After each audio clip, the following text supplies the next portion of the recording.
जैन विद्यार्थी मित्रांनो, मी घुले सर मंथन आयट्समध्ये तुमचं स्वागत करतो. आज आपण लोकप्रशासन पब्लिक ॲडमिनिस्ट्रेशनचा पेपर सेकंड जे आहे त्याचं मॉडेल आन्सर बघणार आहोत. पेपर फर्स्टचं मॉडेल आन्सर आपण मागच्या लेक्चरमध्ये पाहिलेलं. ठीक आहे. आज जे आपण बघणार आहोत राज्यसेवेचा जो पेपर झाला आहे डिस्क्रिप्टिव्ह पॅटर्ननुसार यावर्षी पहिला, त्यामध्ये आपला जो लोकप्रशासन ऑप्शनल आहे पब्लिक ॲडमिनिस्ट्रेशन त्याचे संभावित मॉडेल आन्सर ठीक आहे कसे असायला पाहिजे, तुम्ही काय लिहायला अपेक्षित होतं किंवा क्वेश्चनचा जो अप्रोच होता तो कोणता अँगलनं होता ते आज आपण डिस्कस करणार. ठीक आहे. पेपर सेकंड जो आहे ठीक आहे पेपर फर्स्टच्या कंपॅरिझनमध्ये इझी होता. म्हणजे आपण पेपर फर्स्टला मॉडरेट टू हार्ड या कॅटेगरीमध्ये टाकतो, तर याला आपण इझी टू मॉडरेट करतोय. फक्त ॲप्लिकेशन बेसवर तुम्हाला अंडरस्टँडिंग बेसवरच हा प्रश्न काय होऊ शकतो, पेपर सेकंड सॉल्व्ह होऊ शकतो. म्हणजे पेपर फर्स्टच्या कंपॅरिझनमध्ये पेपर सेकंड इझी आहे. आणि दुसरी गोष्ट महत्त्वाची काय आहे, तर पेपर सेकंड जो आहे तो तुमचा एक्झॅक्ट GS2 आहे. त्याच्यामुळे लोकप्रशासन जे विद्यार्थी ऑप्शनल घेतात ना त्यांचा फायदा काय होतो, तर GS2 तुमचं जवळपास IR सोडून सगळं कव्हर होतं आणि इथिक्स पण कव्हर होतं बऱ्यापैकी, फिलॉसॉफिकल पार्ट सोडला तर, आणि एसए पण तुमचा कव्हर होतो. म्हणजे पब्लिक ॲडमिनिस्ट्रेशन ऑप्शनलचा खूप ॲडव्हान्टेजेस आहेत. पण आपल्या महाराष्ट्रातल्या विद्यार्थ्यामध्ये पब्लिक ॲडमिनिस्ट्रेशन ऑप्शनल घेण्यामागे किंवा घेण्यासाठी जी उत्सुकता आहे ती उत्सुकता आपल्याला कमी दिसत आहे. ठीक आहे. तर मला सर्व विद्यार्थ्यांना एक आव्हान करायचं की लोकप्रशासन ऑप्शनल तुम्ही आवर्जून घ्या. कशासाठी घ्या, तर तुम्हाला प्रत्येक विषयामध्ये त्याचा फायदा होतो आणि प्रशासनामध्ये गेल्यानंतर सुद्धा त्याचा फायदा होतो. ठीक आहे. चला आपण स्टार्ट करूया.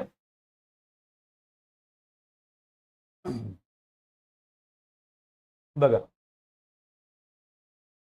पेपर हा पण 2 मे 2026 ला झाला. म्हणजे एकाच दिवशी आपले दोन्ही ऑप्शनलचे पेपर झालेले. ठीक आहे. आता जे नवीन विद्यार्थी आहेत त्यांना ही गोष्ट कळायला पाहिजे की आपला ऑप्शनल जो पेपर असतो, 2 पेपर असतात.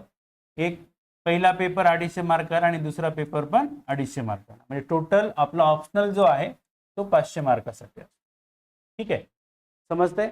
तुम्हाला वेळ जे मिळते ते 3 घंटे मिळते, 3 तास, 3 आवर्स. ठीक आहे.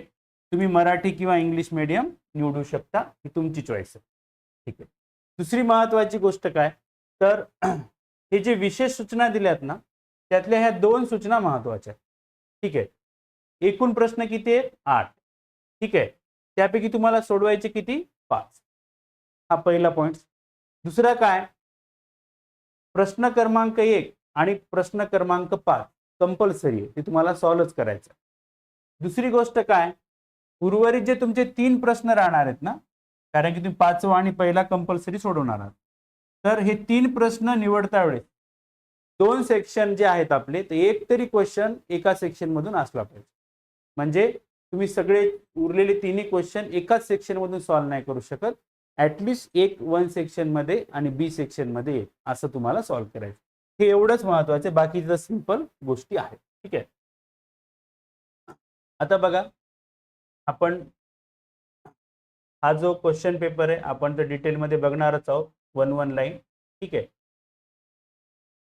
बघा, जवळपास 8 क्वेश्चन्स आहेत. ठीक आहे. आणि खरंच हा प्रश्न चांगला आहे क्वेश्चन पेपर. ठीक आहे. आता इथे मी तुम्हाला काय करून दिलेलं आहे, ठीक आहे, जेवढा आपले क्वेश्चन पेपर सेकंड आहे जी आपला पबॅडचा, तिथं तुम्हाला काय केलंय, स्लॅबस वाईज, ठीक आहे, स्लॅबस वाईज क्लासिफिकेशन करून दिलेले क्वेश्चनचं की कोणता क्वेश्चन्स कसा आलेला आहे.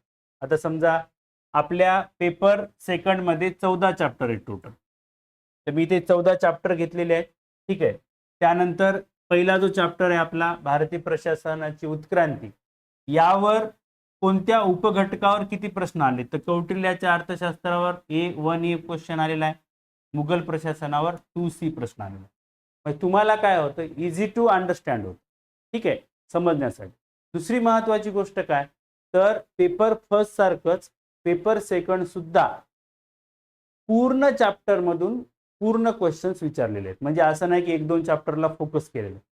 14च्या 14 चॅप्टर मधून प्रश्न आलेले आहेत. म्हणजे तुम्हाला सर्व चॅप्टर व्यवस्थित करणं कंपल्सरी आहे, अनिवार्य आहे. इथे तुम्हाला 4-5 धडे करून जाऊ तर असं चालणार नाही. ठीक आहे.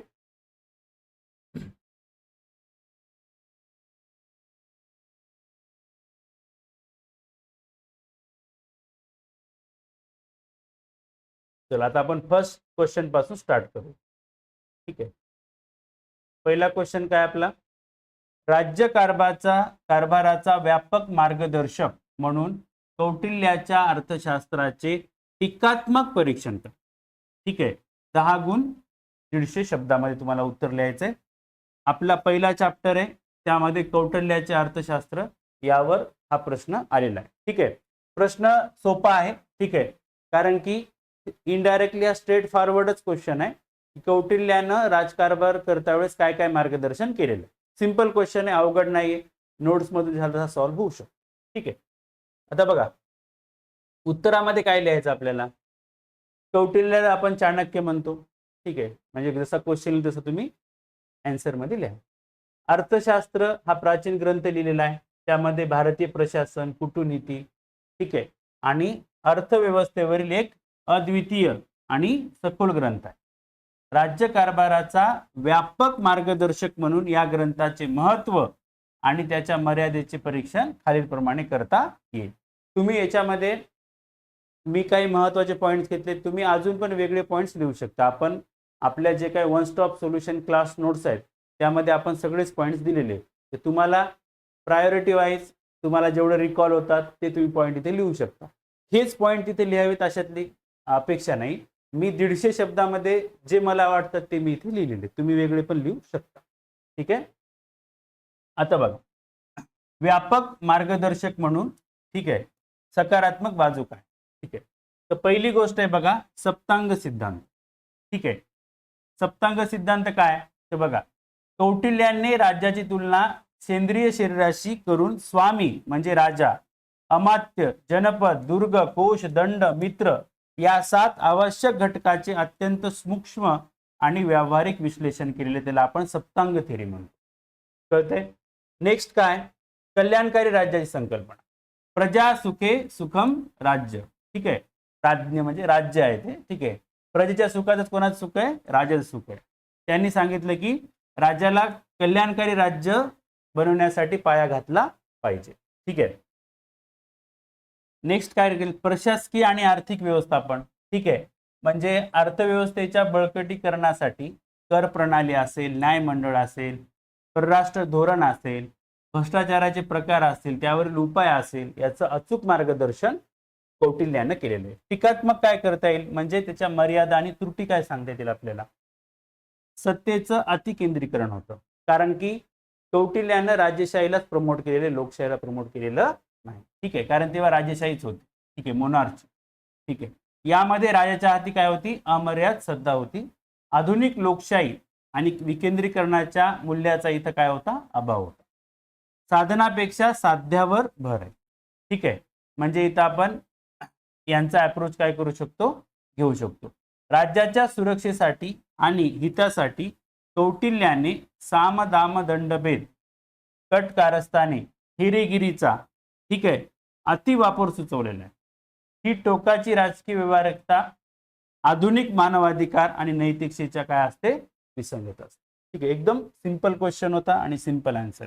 निष्कर्ष काय लिहिणार तुम्ही, निष्कर्ष असा लिहायचा की कौटिल्याचे अर्थशास्त्र हे आधुनिक लोकशाहीच्या निकषावर पूर्णपणे खरे उतरत नसले आणि त्यात कठोर व्यावहारिकतेचा अतिरेक असला तरी सुशासन म्हणजेच गुड गव्हर्नन्स, ठीक आहे, भ्रष्टाचार निर्मूलन आणि राष्ट्रीय सुरक्षितेबाबत त्याचे जे विचार आहेत ते आजच्या आधुनिक काळामध्ये किंवा प्रशासनाला काय करतात, दिशादर्शक किंवा मार्गदर्शक ठरतात. ठीक आहे. हे तुमचं आन्सर असलं पाहिजे. इथे तुम्ही अजून पण वेगळे पॉईंट्स लिहू शकता. ठीक आहे.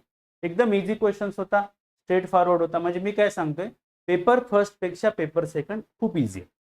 ठीक आहे. म्हणजे तुम्हाला जास्त लॉजिक लावायची आवश्यकता नाही, जास्त लिंकेज लावायची, लावावं लागणार आहे. थोडे काही प्रश्न टफ पण आहे, पण मॅक्झिमम क्वेश्चन हे इझी टू मॉडरेटच आहे. ठीक आहे. आता बघा सेकंड आलाय बघा 1B. गॅब्रियल आल्मंड आणि सिडनी वर्बा यांनी विकसित केलेल्या राजकीय संस्कृतीच्या प्रकाराचं काय करा, परीक्षण करा. हे जे आहे ते पेपर आपलं चॅप्टर सेकंड, शासनाची तत्वज्ञानात्मक आणि संविधानात्मक चौकट, आणि यामध्ये राजकीय संस्कृती, पॉलिटिकल कल्चर, यावर हा प्रश्न आलेला आहे. ठीक आहे. आता बघा तुम्हाला सुरुवात काय करायची, हे जे आल्मंड आणि वर्बा आहेत यांनी द सिव्हिक कल्चर, ठीक आहे, या ग्रंथात 5 देशाचा काय केलाय, कंपॅरेटिव्ह अभ्यास केलेला आहे त्यांच्या संस्कृतीचा. कोणते संस्कृती, पॉलिटिकल.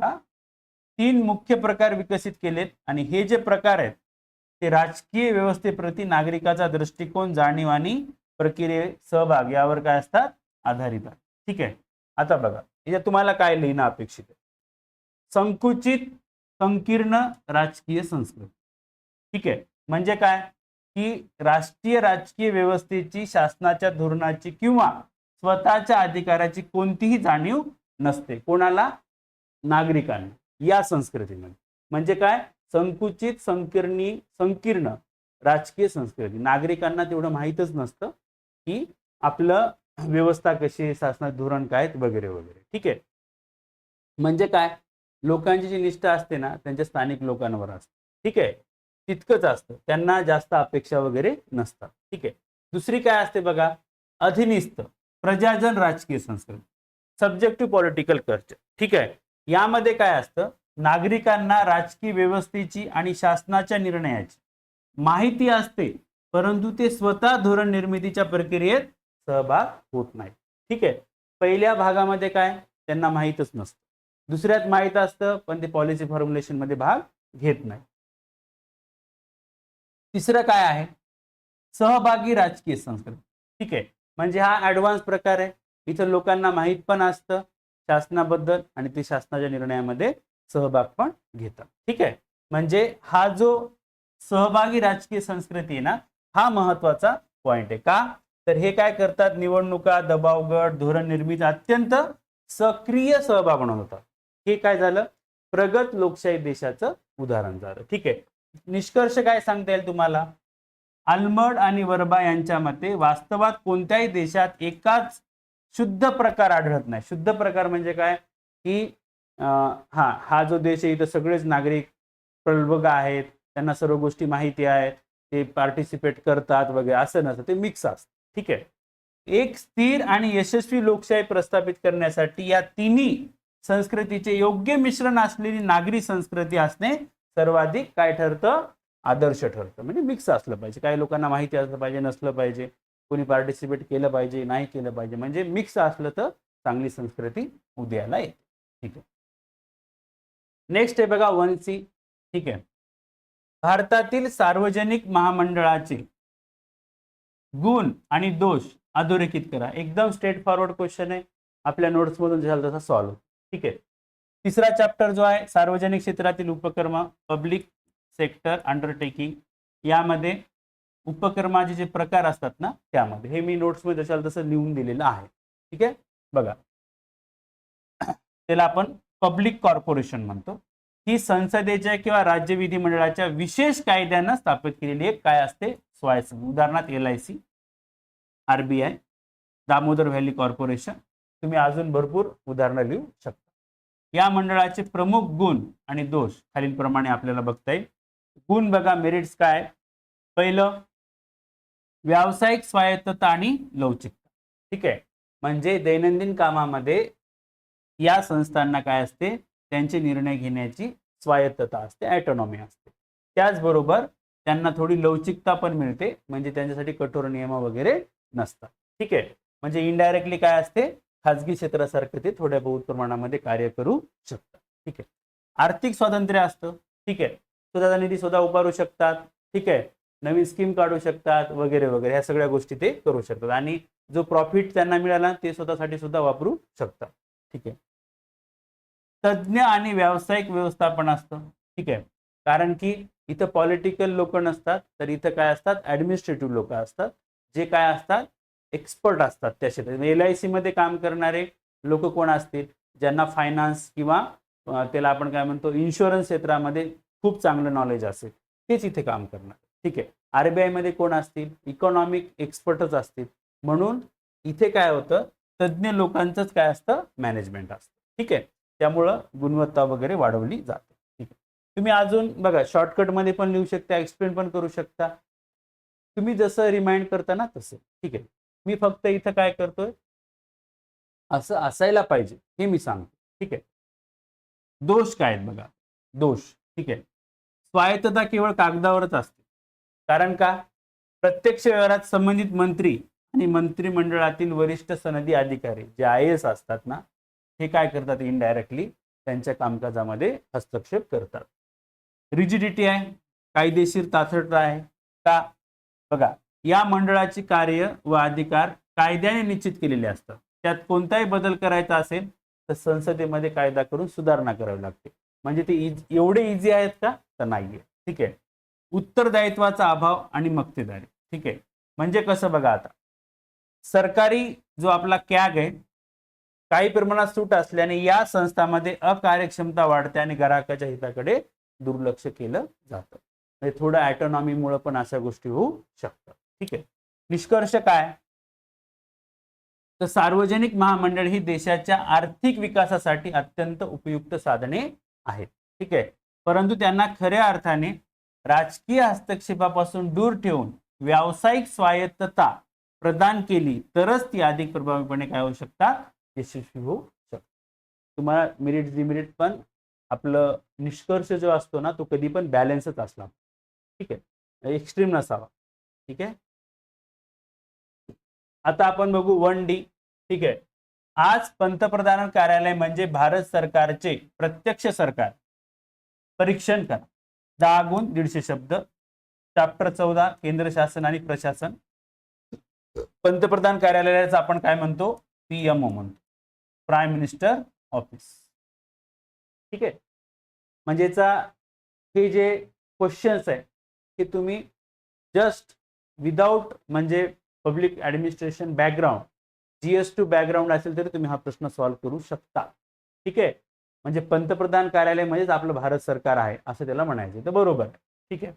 आता त्याला परीक्षण करू आपण. बघा, एक्स्ट्रा कॉन्स्टिट्युशनल आहे म्हणजे काय, PMOचं संविधानामध्ये उल्लेख नाही. ठीक आहे.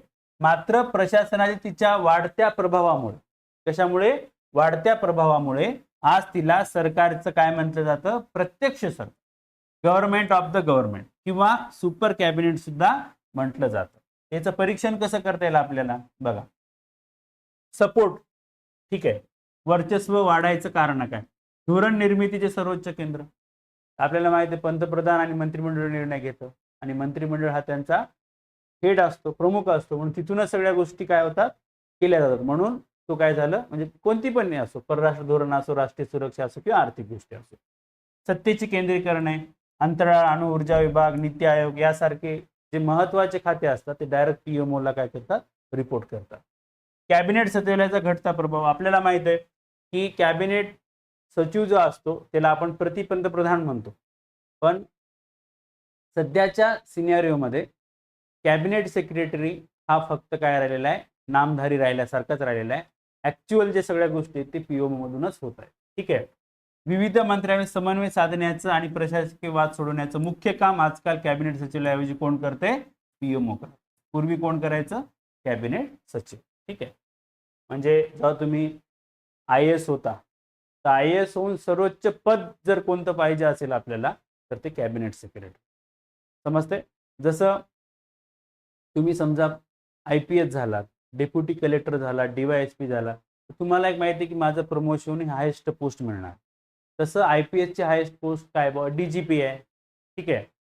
तसंच IAS ची काय आहे, महाराष्ट्रामध्ये चीफ सेक्रेटरी आहे. तसं केंद्रामध्ये काय आहे IAS ची, तर तुमचं कॅबिनेट सेक्रेटरी. ठीक आहे.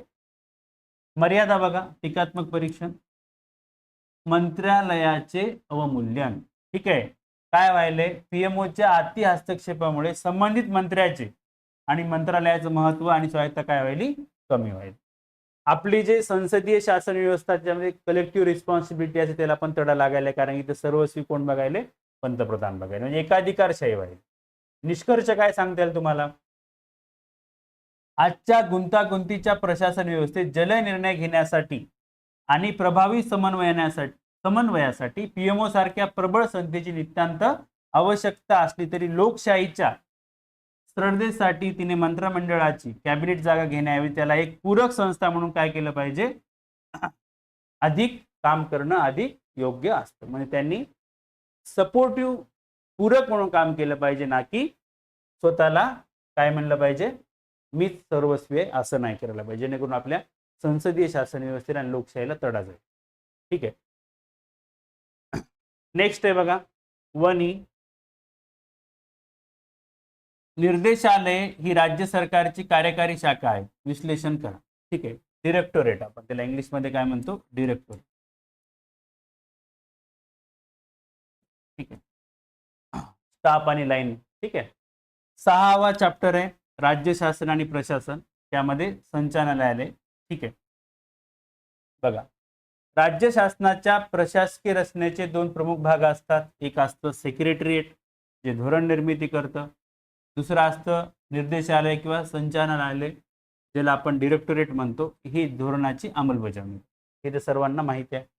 बघा, निर्देशालय राज्य सरकारची कार्यकारी शाखा असते, त्याला आपण एक्झिक्युटिव्ह आर्म्स म्हणतो, कारण की ते काय करतं, अंमलबजावणीचं महत्त्वाचं काम करतं.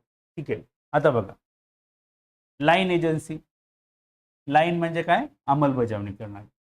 सचिवालयामध्ये मंत्री आणि सचिव मिळून काय करतात, धोरण आखतात, आणि हे धोरण आखलेलं आहे ते खालपर्यंत प्रत्यक्ष जनतेपर्यंत पोहोचण्याचं काम कोण करतं, डिरेक्टोरेट करतं. ठीक आहे. उदाहरण जर घ्यायचं, शिक्षण संचालनालय, कृषी संचालनालय वगैरे वगैरे. ठीक आहे.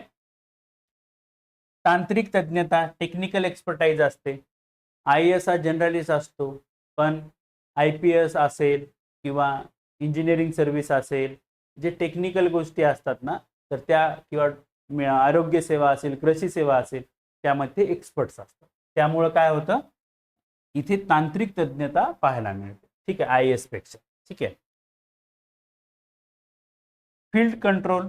ठीक आहे. बघा, निर्देशालय जे आहेत ना, ते राज्य मुख्यालय, जिल्हा, तालुका पातळीवर क्षेत्रीय कार्यालय म्हणून काय करतात, महत्त्वाचं काम करतात. त्यामुळे ते प्रत्यक्ष ग्राउंड लेवलवर देखरेख वगैरे ठेवू शकतात. त्यांचा त्यांच्याशी काय असतो, थेट संपर्क असतो. सचिवालयाचा मात्र थेट जनतेसोबत संपर्क नसतो. ठीक आहे. निष्कर्ष काय सांगता येईल आपल्याला. ठीक आहे. तर सचिवालय हे राज्याचं मेंदू आहे, तर निर्देशालय काय, हातपाय, म्हणजेच एक्झिक्युटिव्ह गोष्ट आहे. ठीक आहे. म्हणजे शासनाचं ध्येय प्रत्यक्षात उतरायचं महत्त्वपूर्ण काम कोण करतं, कार्यकारी शाखा म्हणजेच डिरेक्टोरेट करतं. एवढं सिंपल ही गोष्ट आहे. 2 बघा आता. ठीक आहे.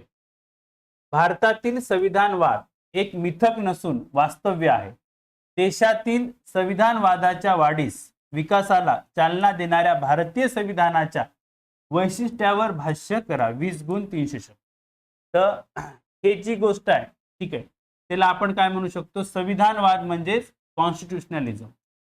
ठीक आहे. ठीक आहे. त्याला घटनात्मक संविधानिकता म्हणू शकतो आपण. ठीक आहे. किंवा संविधानवाद म्हणू शकतो. ठीक आहे. तर हा बघा प्युअर GS2 क्वेश्चन आहे. ऑलरेडी UPSC ने GS2 मध्ये पण हा प्रश्न काय केलेला आहे, विचारलेला आहे. म्हणजे तुम्ही हा प्रश्न GS2 साठी सुद्धा म्हणजे ग्राह्य धरू शकता. म्हणजे एक लक्षात घ्या, आपल्या पबॅडचं हे तर ॲडव्हान्टेज आहे. पब्लिक ॲडमिनिस्ट्रेशन ऑफिसर घेतला मी तुमचं GS2 झालं, फक्त IR सोडून. ठीक आहे.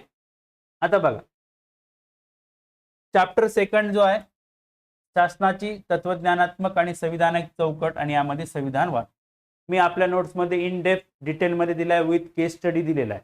ठीक आहे. बघा, आता संविधानवाद म्हणजे काय, तर सिंपल त्याला आपण म्हणू शकतो लिमिटेड गव्हर्नमेंट. शॉर्टकटमध्ये काय म्हणू शकतो, लिमिटेड गव्हर्नमेंट. संविधानवाद म्हणजे सरकार मनमानी करू शकत नाही, संविधानाला धरून त्याला निर्णय घ्यायचे. ठीक आहे. आणि आपल्या ध्येय धोरणाची अंमलबजावणी करायची. सिंपल गोष्ट. ठीक आहे. हे बघा, लिमिटेड गव्हर्नमेंट आहे संविधानवाद म्हणजे. ठीक आहे. म्हणजे काय, सिंपल गोष्ट आहे, सरकारनं मर्यादित राहायचं. कोणाच्या मर्यादेमध्ये? संविधानाच्या. ठीक आहे. बघा, शासनाने मनमानी कारभार करू नये, नागरिकाच्या स्वातंत्र्याचं काय करावं, रक्षण व्हावं, हे संविधानाचं काय असतं, मुख्य उद्दिष्ट असतं. भारतात हे केवळ सैद्धांतिक मिथ्य नसून एक जिवंत वास्तव्य. तुम्हाला इथे काय लिहायचंय, उदाहरणं द्यायची, किंवा कॉन्स्टिट्युशनलिझम फक्त पुस्तकातच आहे, बुकिश आहे का खरंच प्रत्यक्षामध्ये पण दिसतं. ठीक आहे, आपण हे बघूया. ठीक आहे, बघा, लिखित आणि सर्वोच्च संविधाने. भारतामध्ये कोण सुप्रीम आहे, तर आपल्या इथं कॉन्स्टिट्यूशन सुप्रीम. आपल्या इथं ज्युडिशियरी सुप्रीम नाही किंवा लेजिस्लेचर सुप्रीम नाही, तर आपल्या इथं कॉन्स्टिट्यूशन सेपरेट म्हणजे काय, सुप्रीम आहे.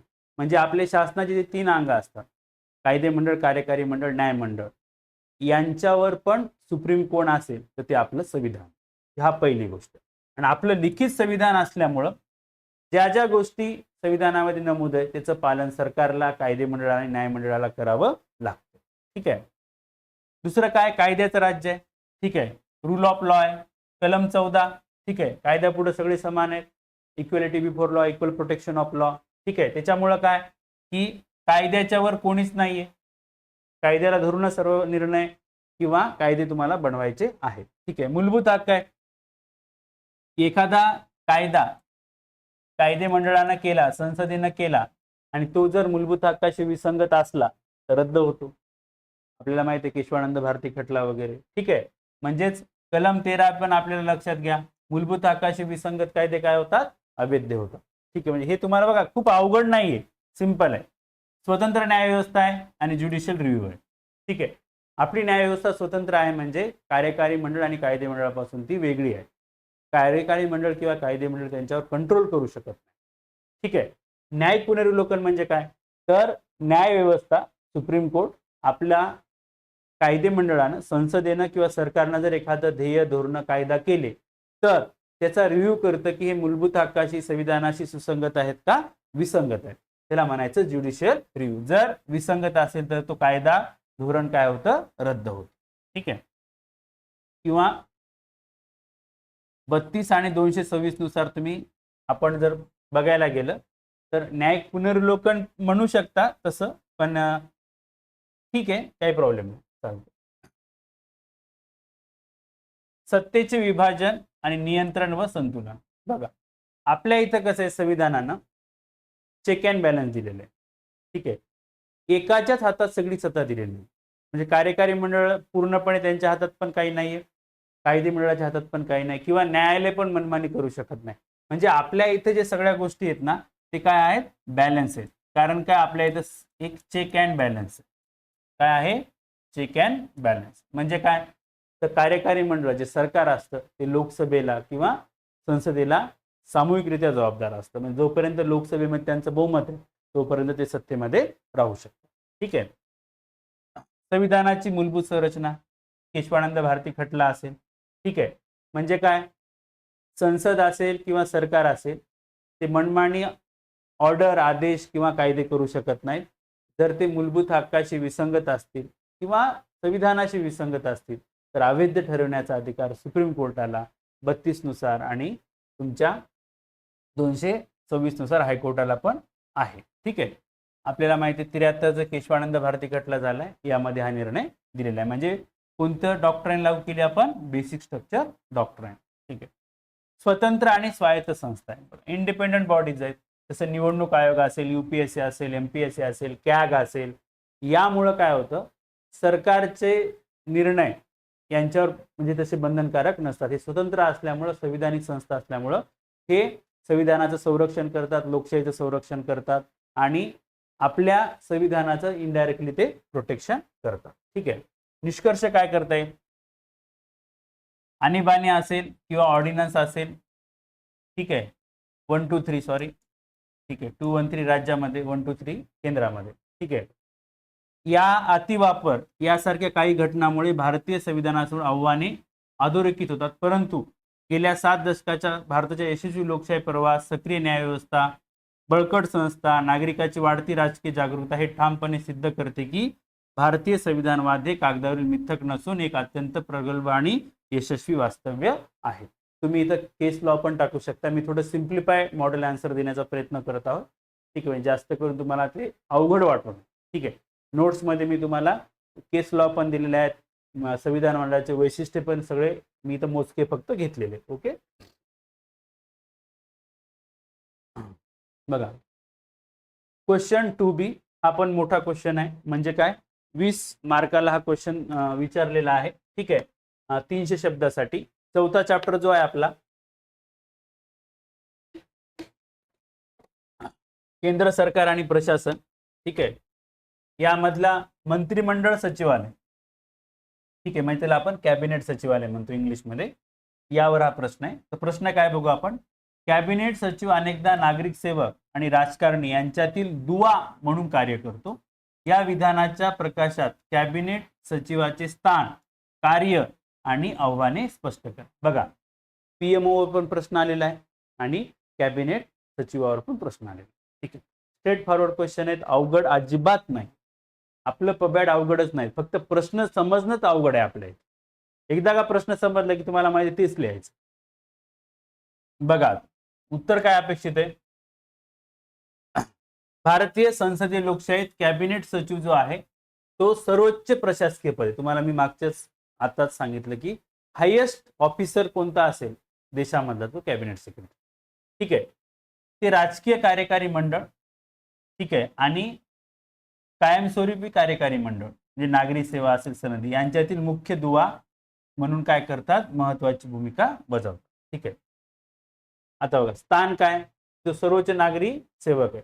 हायेस्ट, त्याच्यावर कोणताच गव्हर्नमेंट ऑफिसर नाही. थेट नियंत्रण कोणाकडे, त्यांचं पंतप्रधानाचं आहे. ठीक आहे, म्हणजे दुसरं कोणाचं नाही. संस्थात्मक नेतृत्व काय, तो कॅबिनेट सचिवालयाचा प्रमुख आहे. ठीक आहे, प्रमुख कार्य काय, दुवा म्हणून भूमिका कशी करतो. तर राजकीय नेत्याचं जे काही नवीन डिसिजन होणार आहे, कॅबिनेटमध्ये जे निर्णय होतात ना, ते कॅबिनेट सचिवालय हँडल करतो. समजते.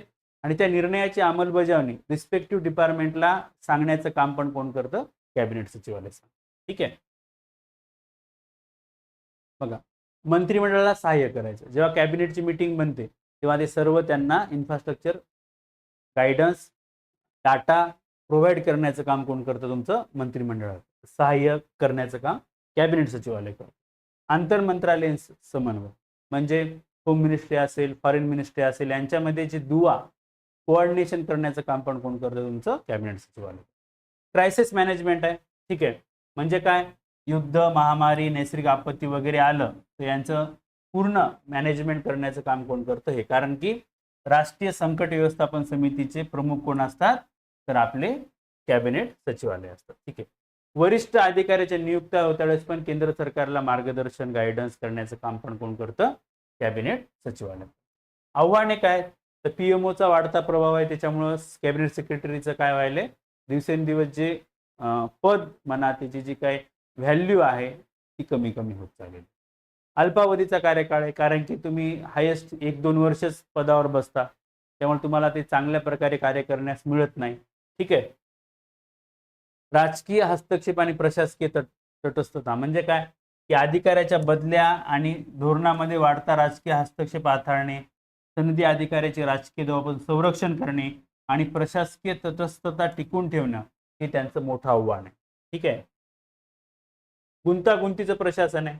ठीक आहे, कारण का आघाडीचं सरकार आलं तर सांगणारे भरपूर आहेत, ऐकणारे कमी आहेत. ठीक आहे, लिबरलायझेशन असेल, एलपीजी. ठीक आहे, यामुळं जी काही इकॉनॉमी आहे त्याची गुंतागुंत वाढलेली, त्यामुळं तांत्रिक आणि आर्थिक यामध्ये काय आपल्याला समन्वय साधणं गरजेचं, कारण की आपण लॅटरल एंट्री पण ठेवतोय, एक्सपर्ट लोक येतात, त्यांना पण तुम्हाला सांभाळून घ्यायचं. हे मोठं आव्हान कॅबिनेट सेक्रेटरी पुढं आपल्याला आज बघायला मिळतं. ठीक आहे, निष्कर्ष, कॅबिनेट सचिव हा केवळ प्रशासकीय प्रमुख नसून तो भारतीय प्रशासकीय यंत्रणेचा बॅलन्स व्हील आहे. पीएमओचा वाढता प्रभाव आणि राजकीय दबाव न जुमानता संविधानाच्या चौकटीत राहून सुशासन प्रस्थापित करण्यासाठी त्यांना निश्चित कार्यकाळ आणि पुरेशी प्रशासकीय स्वायत्ता मिळणं काय आहे, अनिवार्य आहे. त्यांना दिली पाहिजे. ठीक आहे, तरच ते चांगल्या प्रकारे कार्य करू शकते. ठीक आहे, नेक्स्ट क्वेश्चन बघू आपण. दुसरा सी, मुघल प्रशासन हे प्रामुख्याने महसूल संकलन प्रशासन होते. चर्चा करा. 10 × 150 शब्द. पहिला चॅप्टर भारतीय प्रशासनाची उत्क्रांतीमध्ये मुघल प्रशासन. म्हणजे याला म्हणायचं काय की मुघल प्रशासनाचं मेन काम काय होतं, रेव्हेन्यू कलेक्ट करणं, दुसरं त्यांचं काम नव्हतं. तर आपण याच्यावर आता काय करायचं बघा, प्रश्न चर्चा करा, डिस्कस करा म्हणते. तर काय डिस्कस करू बघा. मुघल प्रशासन केंद्रीकृत होतं आणि लष्करी नोकरशाहीवर होतं. म्हणजे काय, तर military base organisation, civil base ते नव्हतं. ठीक आहे. केंद्रीकृत होतं म्हणजे एकाकडे सगळ्या गोष्टीची काय होती, कमांड होती. तिथला म्हणजे जो राजा, बादशाह, जो कोणी आपण त्याला म्हणू. ठीक आहे. पण मुख्य गाभा काय होता यांचा, तर जगण्याचा आधार जमीन महसूल. त्यांना दुसरं काय रेव्हेन्यू होतं. टॅक्स म्हणजे त्यांचं कोणतं होतं, जमिनीमधून जो कर मिळत होता तो. ठीक आहे. बघा, मनसबदारी आणि जहागीरदारी पद्धत. ठीक आहे. मनसब म्हणजे एखाद्या लष्करी अधिकाऱ्याकडे किती अधिकार आहेत, जहागीर म्हणजे तो कोणत्या कोणत्या एरियावर कंट्रोल करतो. हे ते दोन गोष्टी. जहागीरदार मेनली काय करायचा, मग महसूल गोळा करायचा. ठीक आहे. आणि मनसबदार काय करायचा, लष्करी अधिकारी, तर तो त्यांच्याकडे पॉवर असायची, सैन्य असायचे. ठीक आहे. स्वतंत्र आणि विस्तृत महसूल यंत्रणा होती. ठीक आहे. सुबा असायचं. ठीक आहे. त्या दिवाण असायचा. ते काय करायचे, त्या विशिष्ट म्हणजे एरियावर महसूल गोळा करण्याचं काम करायचे. स्थानिक पातळीवर परगणा आणि सरकार असायचं, आमील, अंमलगुजार, पटवारी, कानूनगो, हे इत्यादी अधिकारी असायचे. ठीक आहे. टोडरमल बंदोबस्त. ठीक आहे. जप्त सिस्टीम म्हणतो आपण त्याला. अकबराच्या काळातील 10 वर्षाची सरासरी पद्धती मुघल प्रशासनाची सर्वात मोठी आणि गुंतागुंतीची निर्मिती होती. ठीक आहे. म्हणजे काय, केवळ जास्तीत जास्त आणि नियमित महसूल गोळा करण्यासाठी तयार केली होती. ठीक आहे. त्याला काय म्हणायचं, टोडरमल बंदोबस्त. ठीक आहे. पोलीस राज्य होतं, संरक्षण करणंच होतं, बाकी काही ते करायचे नाही. बघा, जरी महसूल हा मुख्य आधार होता तरी मुघल प्रशासनानं केवळ कर गोळा करणारीच यंत्रणा म्हणणे काहीसं एकांगी ठरेल. त्यांनी संपूर्ण भारतात एक समान प्रशासकीय पद्धत, चलन व्यवस्था, न्यायदान पद्धत सुद्धा लागू केली. कला, स्थापत्य आणि व्यापारालाही थोड्या बहुत प्रमाणामध्ये प्रोत्साहन दिलं, जास्त नाही. निष्कर्ष बघा, मुघल प्रशासनाने सांस्कृतिक राजकीय एकत्रीकरणाचे मोठे योगदान असले तरी त्यांच्या प्रशासनाची मूळ संस्थात्मक रचना, लष्करी सामर्थ्य हे पूर्णपणे महसुलाचे संकलन, वाटप आणि एकमेव अक्षाभोवती फिरत होते, हे वास्तव. कारण त्याचा मेन उद्देशच काय होतं, रेव्हेन्यू जनरेशन. ठीक आहे. सिंपल क्वेश्चन होता, स्ट्रेट फॉरवर्ड होता. क्वेश्चन 3 आहे, मोठा क्वेश्चन आहे. ठीक आहे. राज्य सचिवालय हे राज्य शासनाचे सर्वोच्च कार्यालय, त्याला आपण काय म्हणतो, स्टेट सेक्रेटरी. बरोबर आहे. विधानाच्या प्रकाशात राज्य शासनाच्या बौद्धिक केंद्रबिंदू म्हणून राज्य सचिवालयाच्या भूमिकेचे चिकित्सक परीक्षण करा. म्हणजे एक लक्षात घ्या, पीएमओ झाला, कॅबिनेट सेक्रेटरी झाला, तर चीफ सेक्रेटरी किंवा आपलं राज्य सेक्रेटरी, मंत्रालय म्हणतो आपण त्याला. म्हणजे प्रश्न जे विचारलेत ना, खूप चांगले विचारलेत. असं काही डीप मध्ये गेले, ऍडव्हान्स असं काहीच नाही. एकदम चांगले प्रश्न आयोगाने विचारलेले आहेत. ठीक आहे. बघा आता, राज्य सचिवालय हे राज्य शासनाचं काय, सर्वोच्च, मध्यवर्ती आणि धोरण निर्मिती करणारं प्रशासकीय कार्यालय. ठीक आहे. अनेक विभागाचं मिळून बनलेलं असतं, ज्यामध्ये राजकीय प्रमुख कोण असतो, मंत्री, आणि प्रशासकीय प्रमुख कोण असतो, सचिव. ठीक आहे. पुन्हा तेच आहे, हा बिंदू आहे किंवा थिंक टँक म्हणू शकतो आपण त्याला. ठीक आहे. बघा, बौद्धिक केंद्रबिंदू म्हणून कशी भूमिका आहे, तर धोरण निर्मिती करतो. राज्याची धोरण निर्मिती कोण करणार, ती. तटस्थ आणि वस्तुनिष्ठ सल्ला देतं. कोणाला देतं, मंत्रिमंडळाला किंवा तुमच्या सरकारला. ठीक आहे. कायदे आणि नियम तयार करतं.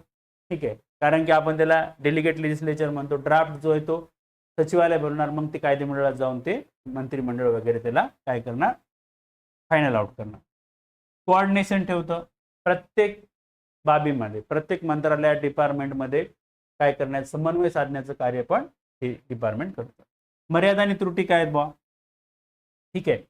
जरी आपण त्याला थिंक टँक असलं तरी मात्र त्याच्यावर काही मर्यादा आहेत, की जनरलिस्ट आणि स्पेशालिस्ट. समजतंय. म्हणजे इथं भांडणं होतात IAS आणि समजा IPS मध्ये किंवा वन खात्यावाल्यासोबत. ठीक आहे. कारण का, तर तज्ज्ञ लोक त्यांच्या एरियामध्ये तज्ज्ञ असतात, पण त्यांचा बॉस कोण असतो? IAS असतो. त्यामुळं कॉन्फ्लिक्ट होण्याचे जास्त चान्सेस असतात. अंमलबजावणीत अनावश्यक हस्तक्षेप होतो. सचिवालय काय करतं? डायरेक्टरेटमध्ये तुमचं हस्तक्षेप करतं. त्यामुळं काय होतं? जे काही कार्य आहे ते चांगल्या प्रकारे होऊ शकत नाही. राजकीय प्रभाव असतो. ठीक आहे. मंत्र्यांना जे ऐकायला आवडतं तेच तुम्हाला म्हणायचं. ती पॉलिसी चांगली असो की वाईट. ठीक आहे. लाल फितशाही आणि संतपणा हे तर आपल्या इंडियन ब्युरोक्रेसीला काय लागलेलं आहे? कलंक लागलेला आहे. एकदम स्लो प्रोसेस असते. निष्कर्ष काय सांगता येईल? राज्य सचिवालय शासनाचे सर्वोच्च कार्यालय नक्कीच आहे, परंतु त्याला खऱ्या अर्थाने आधुनिक राज्याचा बौद्धिक केंद्रबिंदू बनवण्यासाठी त्याच्या रचनेत सुधारणा आवश्यक आहेत. सेकंड ARC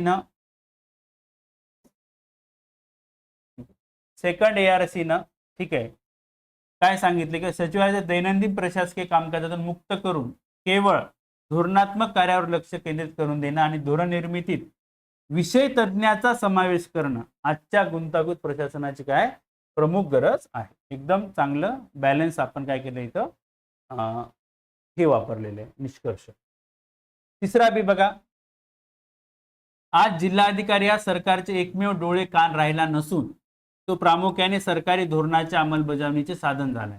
विश्लेषण करा बघा. म्हणजे बरोबर आले त्या PMO, cabinet secretary, state secretary, आता जिल्हाधिकारी. म्हणजे प्रश्न पण असे त्यांनी पूर्ण उतरंडी वाईज विचारलेले आहेत. ठीक आहे. 7व्या चॅप्टरवरून प्रश्न आले आहे.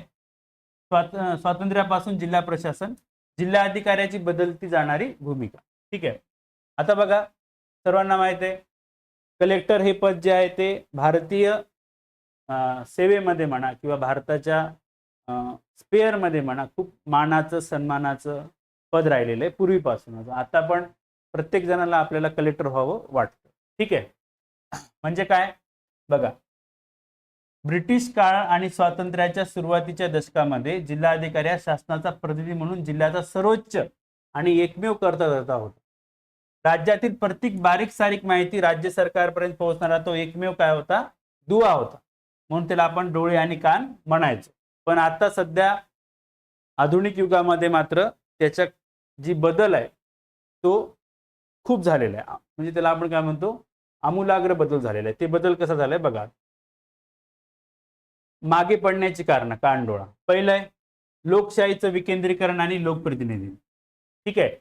म्हणजे काय झालंय आता खासदार आमदाराचं वर्चस्व वाढलेलं आहे. ठीक आहे. जिल्हा परिषद वगैरे या सगळ्या गोष्टी डिसेंट्रलाइज झालेल्या आहेत. त्याच्यामुळं कलेक्टरकडचे जेवढे काम होते आता कमी व्हायलेत आणि लोकप्रतिनिधीचा संदर्भ जास्त वाढत आहे. ठीक आहे. प्रसार माध्यम आणि नागरी समाज. ठीक आहे. सोशल मीडिया असेल त्या सगळ्या गोष्टी असतील हे काय करायले की बुवा स्वयंसेवी संस्था या शासनाच्या सगळ्या गोष्टीची माहिती लोकांपर्यंत पोहोचायला. त्यामुळे आता पहिल्यासारखं राहिलेलं नाही. ठीक आहे. तुम्हाला एखादी बातमी कलेक्टरला माहीत नसते पण ती सोशल मीडियावर येते. ठीक आहे. ई गव्हर्नन्स आणि तंत्रज्ञान आहे. ठीक आहे. मुख्यमंत्री डॅशबोर्ड असेल, CP ग्राम्स असेल. ठीक आहे. रिअल टाइम डाटा मिळतो त्यामुळं जिल्हाधिकाऱ्यावर डिपेंड राहण्याची आवश्यकता नाही. माहितीचा अधिकार आहे. ठीक आहे. धोरणाच्या अंमलबजावणीचे मुख्य साधन. आता हा महत्वाची बाब आहे. ठीक आहे. की पहिले कलेक्टर म्हणजे काय महसूल गोळा करणारा किंवा अहवाल पाठवणारा अधिकारी होता. तो आता तसा राहिलेला नाही. तो अंमलबजावणी करता सुद्धा बनला म्हणजे इम्प्लिमेंटेशन. का? डेव्हलपमेंट ऍडमिनिस्ट्रेशन आहे. ठीक आहे. कारण की जल जीवन मिशन, मनरेगा, प्रधानमंत्री आवास, स्वच्छ यासारख्या ज्या योजना असतात ते गव्हर्नमेंट काय करायला कलेक्टरवर जबाबदारी देऊन देते. समन्वयक आणि मार्गदर्शक. जिल्ह्यामध्ये जेवढ्या काही जनरलिस्ट, स्पेशालिस्ट जे काय म्हणू आपण, आरोग्य, कृषी यावर सर्व नियंत्रण ठेवणं हे त्यांचं काम आहे. आपत्ती आणि संकट व्यवस्थापक. नॅचरल असो की मॅनमेड डिझास्टर असो त्यावर नियंत्रण मॅनेजमेंट करण्याचं काम कोण करतं? कलेक्टर करतं. पायाभूत सुविधेचा विकास. रोड असतील, रस्ते, वीज सगळ्या गोष्टी ह्या पण याच्यामध्ये आलेल्या. निष्कर्ष काय सांगता येईल बघा. लोकशाहीच्या बळकटीकरणामुळे, तंत्रज्ञानाच्या प्रगतीमुळे जिल्हाधिकाऱ्याची एकमेव खबऱ्या किंवा डोळे आणि कान ही जी वसाहतकालीन ओळख आता पुसली गेली आहे त्याऐवजी तो आता एक गतिशील प्रशासक, विकास योजनाचा मुख्य अंमलबजावणी अधिकारी आणि आधुनिक कलेक्टर राज्याचा कणा बनलेला आहे. ठीक आहे.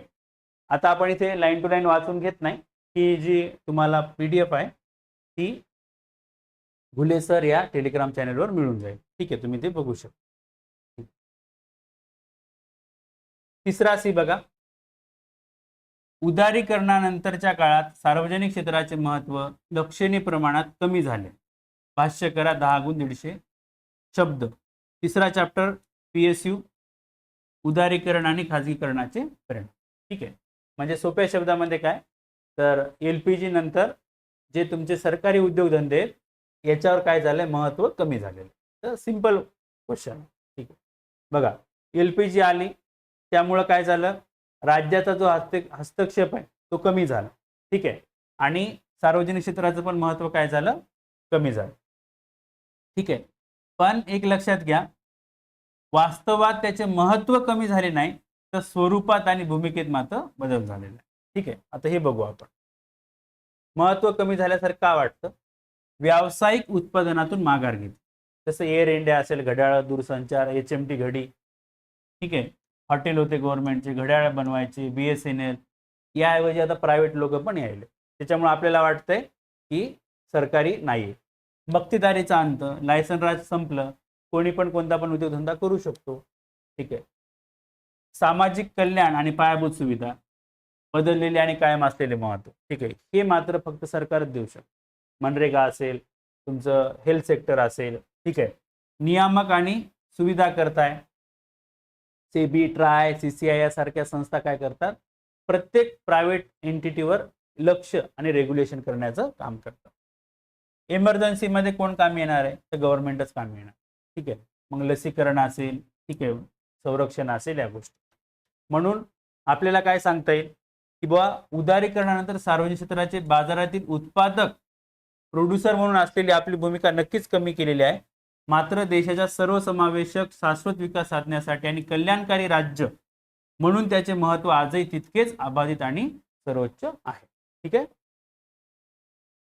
4A, भारताचा विकास नियोजनात राष्ट्रीय विकास परिषदेच्या बदलत्या प्रासंगिकतेचे चिकित्सक विश्लेषण करा. NDC म्हणू शकतो आपण. ठीक आहे, मोठा क्वेश्चन आहे.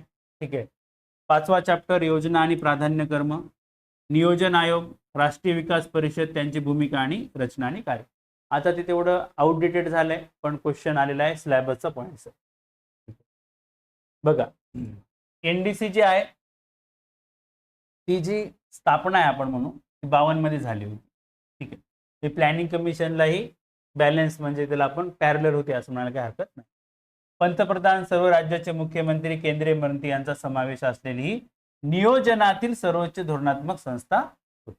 ठीक आहे, आता हिचं आपण काय बघू, सुवर्णकाळ आणि प्रासंगिकता काय होती. तर सहकारी संघ राज्याला त्याने चालना दिली. ठीक आहे, कारण प्लॅनिंग कमिशन होतं, ते काय करायचं, योजना वगैरे करायचं. दुसरं काय होतं, 5 इयर प्लॅनला मंजुरी द्यायची. तिसरं काय होतं, राष्ट्रीय एकात्मता. ठीक आहे, म्हणजे काय, आर्थिक सामाजिक धोरणामध्ये केंद्र राज्य यांच्या एकवाक्यता निर्माण करण्यासाठी NDC मात्र काम केलं. आता घसरण काय झाली त्यांची, बघा, रबर स्टॅम्प भूमिका.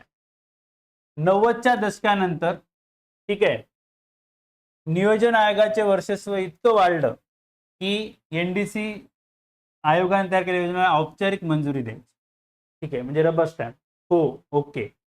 अनियमित बैठका. ठीक आहे, वर्षातून किमान 2 बैठका होऊन अपेक्षित, पण अनेक वर्ष बैठकाच होत नसतात.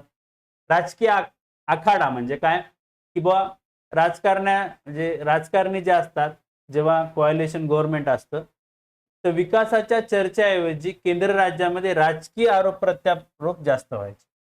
ठीक आहे, आणि जेव्हा 2015 मध्ये नीती आयोग स्थापन झालं, त्यानंतर मात्र नियोजन आयोगाची भूमिका किंवा ते संपुष्टात आलं आणि NDCचं पण महत्त्व काय झालं, कमी झालं. ठीक आहे, बरोबर आहे की नाही. म्हणजे काय, तर पर्यायी व्यवस्थेची निर्मिती, नीती आयोगाच्या नियामक मंडळामध्ये सर्व राज्याच्या मुख्यमंत्र्याचा काय समावेश आहे. त्यामुळे काय झालं, NDCची आता तशी गरजच उरलेली नाही. निष्क्रिय अवस्था कशी बघा, डिसेंबर 2012ला 57वी बैठक झाली, त्यानंतर आतापर्यंत एकही बैठक झालेली नाही. ठीक आहे, निष्कर्ष जर सांगायचा झाला, ठीक आहे, थोडक्यामध्ये, ठीक आहे, तर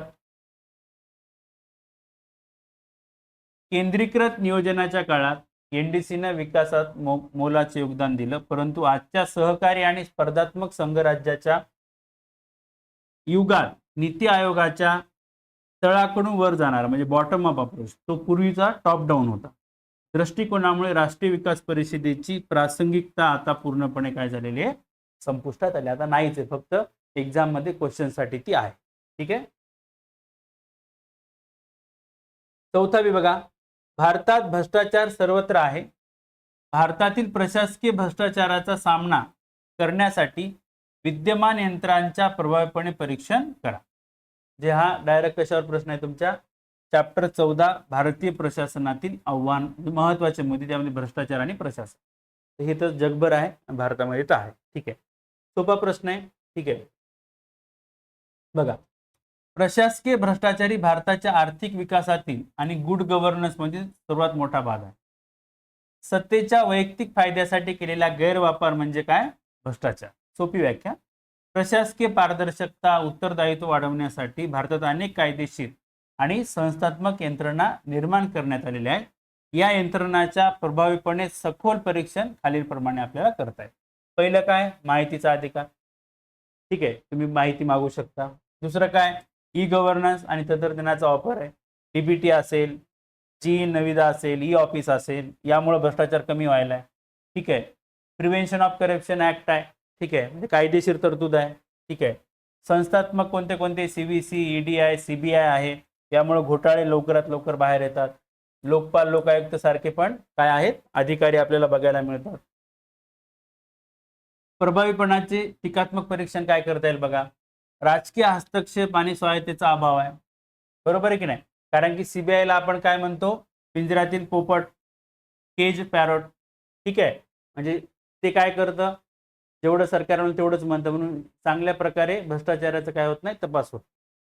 दंतविहीन संस्था आहेत, टूथलेस बॉडीज आहेत, सीबीसी ॲडवायझरी आहे, ती काही करू शकत नाही. कायदेशीर पळवाट आहेत, कलम 17A आहे भ्रष्टाचार याच्यामध्ये. म्हणजे काय, कोणत्याही अधिकाऱ्याची चौकशी सुरू करण्यापूर्वी शासनाची पूर्व परवानगी घेणं बंधनकारक असतं. शासनाने जर परवानगी नाही दिली तर तुमची इन्क्वायरी होणार नाही. माहिती देणाऱ्याला विसल ब्लोअरचं संरक्षणाचा अभाव आहे. ठीक आहे, भ्रष्टाचार उघड करणाऱ्याला मारलं जातं, त्यांना धमकवलं जातं, त्याच्या फॅमिलीला टॉर्चर केलं जातं, त्यामुळं त्यांना संरक्षण वगैरे मिळत नाही, त्यामुळे कोणी समोर येत नाही. ठीक आहे, न्यायालयामधील विलंब पण होतं. ठीक आहे, कारण भरपूर खटले खूप दिवस चालतात, चालले तरी शिक्षा खूप कमी होते, त्यामुळे लोकांचा विश्वास कमी होतो. ठीक आहे, आता आपल्याला इथे महत्त्वाची गोष्ट काय लिहायचे, राजकीय इच्छाशक्ती अभावी त्या प्रत्यक्ष व्यवहारात कुचकामी ठरतात, जेवढ्या भारतामध्ये यंत्रणा आहेत त्या. मग यावर मात करण्यासाठी सेकंड ARC आपल्याला काय रिकमेंडेशन दिले, तर तपास यंत्रणांना पूर्ण कायदेशीर स्वायत्ता देणं आणि प्रशासनात मूल्य आधारित नीतिमत्ता प्रोबेटी इन गव्हर्नन्स रुजवणं अत्यंत आवश्यक आहे. ठीक आहे, म्हणजे तुम्ही याला GS कोर्स सोबत सुद्धा लिंक करू शकता. ठीक आहे, चौथा C,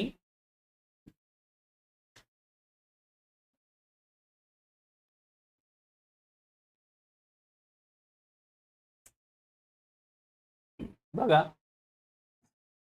भारतातील राज्य स्थानिक संबंध घटनात्मक विकेंद्रीकरण आणि वैधानिक नियंत्रण यांच्यातील समतोल प्रतिबंधित करतात. चर्चा करा. 7वा चॅप्टर, स्वातंत्र्यापासून जिल्हा प्रशासन, केंद्र राज्य स्थानिक संबंध. राज्य स्थानिक संबंध म्हणजे आपण त्याला म्हणतो लोकल. बघा, आता सिंपल क्वेश्चन आहे हा, पण भारतातील राज्य स्थानिक स्वराज्य संस्थेचे संबंध केवळ प्रशासकीय नसून ते घटनात्मक स्वायत्तता, राज्याचे कायदेशीर नियंत्रण यांच्यातील एक गुंतागुंतीचा समतोल दर्शवतात. या संतुलित चर्चा खालीलप्रमाणे आपल्याला करता येईल. महत्वाची गोष्ट काय, तर घटनात्मक विकेंद्रीकरण म्हणजे 73वी आणि 74वी घटना दुरुस्ती, पंचायत राज आणि आपलं शहरी प्रशासन. ठीक आहे, यामुळे काय काय झाले, निश्चित अस्तित्व त्यांना मिळालं, निवडणूक आयोग वगैरे, आर्थिक कार्यात्मक तरतूद मिळाली, सामाजिक प्रतिनिधित्व मिळालं, महिलांना वगैरे आरक्षण मिळतं, आपण स्टेट फायनान्स कमिशन वगैरे इस्टॅब्लिश केलं. ठीक आहे, त्यामुळं स्थानिक जो आपला पंचायत राज आहे तो राज्यसेवेतला विषय असल्यामुळे त्यांना राज्य सरकारवर कायदे वगैरे करू शकतो. ठीक आहे. कार्यात्मक अवलंबित्व म्हणजे काय? संविधानाच्या विषयात प्रतिशत किती अधिकार निधी हस्तांतरित करायचे राज्याच्या कायद्यावर डिपेंड आहे. म्हणजे काय? राज्य सरकारवर डिपेंड आहे की लोकल बॉडीजला किती फंड द्यायचा, किती पुढे आणायचं. नोकरशाहीचा वर्चस्व आहे. सीईओ वगैरे असेल, ठीक आहे, आयुक्त वगैरे असेल, हे त्यांना जास्त अधिकार आहेत, त्यांच्यामुळे त्यांचा वर्चस्व असतो. बरखास्तीचे अधिकार पण राज्य सरकारला दिलेले आहेत. त्यामुळं आपण जर म्हणू तर संविधानाने स्थानिक संस्थांच्या संरचनेची आणि अस्तित्वाची कायदेशीर हमी दिली असली तरी त्यांची खऱ्या अर्थाने कार्यात्मक स्वायत्ता ही राज्य सरकारच्या वैधानिक नियंत्रणावरच अवलंबून असते. ठीक आहे. म्हणजेच काय? अधिकाऱ्याकडे जास्त झुकलेला आहे कोणाच्या? राज्याच्या. ठीक आहे. 5वा क्वेश्चन. ठीक आहे. भारतातील नागरी सेवकांसाठीच्या घटनात्मक तरतुदी स्पष्ट करा. आपल्या मते समकालीन प्रशासकीय संदर्भात त्या तरतुदीची सुधारण्याची आवश्यकता आहे का? 8वा चॅप्टर नागरी सेवा घटनात्मक स्थिती. सोपा क्वेश्चन आहे. ठीक आहे. बघा, भाग 14 कलम 308 ते 323. 309 काय सांगतं? ठीक आहे. तर कलम 309 म्हणतं संसद, राज्य विधिमंडळ नागरी सेवकाची भरती आणि त्यांच्या सेवा शर्ती निश्चित करेल. 310 काय म्हणतं? मर्जीचे तत्व. म्हणजे काय? केंद्रीय आणि नागरी सेवक अनुक्रमे राष्ट्रपती आणि राज्यपालाच्या मर्जीनुसार काय करतील? पद धारण करतील. 311 काय आहे? संरक्षण मिळतं. अधिकाऱ्याला त्याच्या नियुक्ती प्राधिकाऱ्यापेक्षा कनिष्ठ अधिकाऱ्याकडून बडतर्फ करता येत नाही. योग्य सुनावणीची संधी दिल्याशिवाय कोणतीही कठोर कारवाई केली जाणार नाही. अखिल भारतीय सेवा. ठीक आहे. बघा, समकालीन सुधाराची आवश्यकता आहे. ठीक आहे. बघा, भ्रष्टाचाराची ढाल आहे. 311 मुळे काय होतं? विभागीय चौकशीची प्रक्रिया इतकी क्लिष्ट आणि वेळखाऊ आहे की याचा गैरवापर अनेक भ्रष्ट आणि अकार्यक्षम अधिकाऱ्यांना कारवाईपासून वाचवण्यासाठी होतो. त्यामुळे काय होतं? अकाउंटेबिलिटीला प्रॉब्लेम येतो. अकार्यक्षमतेला प्रोत्साहन आहे. सुधारणेचा उपाय काय आहेत? तर सेकंड ARC सांगितले बा की नागरी सेवकाच्या कामगिरीचे ठराविक वर्षानंतर 15 वर्ष म्हणा, ठीक आहे, 25 वर्ष म्हणा, सक्तीनं पुनर्वलोकन करून अकार्यक्षम अधिकाऱ्यांना सेवेतून कमी करण्याचं काय केलं पाहिजे? सुलभ केलं पाहिजे. म्हणजेच काय? नागरी सेवकांना राजकीय दबावापासून मुक्त ठेवून प्रशासकीय तटस्थता, त्याला आपण न्यूट्रलिटी म्हणतो, टिकवण्यासाठी घटनात्मक संरक्षण नक्कीच आवश्यक आहे. परंतु संरक्षण प्रशासनाची कार्यक्षमता जनतेप्रती असलेल्या उत्तरदायित्वाच्या आड येता कामा. ठीक आहे. सिंपल क्वेश्चन आहे. जशाल तसं नोट्समध्ये लक्ष्मीकांतमध्ये पण तुम्हाला ही गोष्ट मिळून जाईल. ठीक आहे. 5वा बी. बघा, भारतात सार्वजनिक खर्चाची जबाबदारी सुनिश्चित करण्यात लोकलेखा समितीची भूमिकेचे परीक्षण करा. ठीक आहे. बघा, हा पण एकदम सिंपल क्वेश्चन आहे. GS2 मध्ये पण होतो, संसद या चॅप्टर मध्ये. ठीक आहे.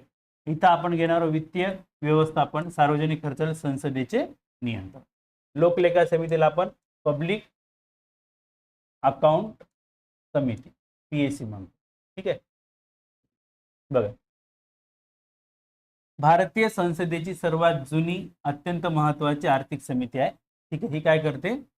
शासनावर आर्थिक नियंत्रण आणि सार्वजनिक खर्चाचे उत्तरदायित्व सुनिश्चित करण्यात ती एका रखवलदाराची काय करते? भूमिका करते.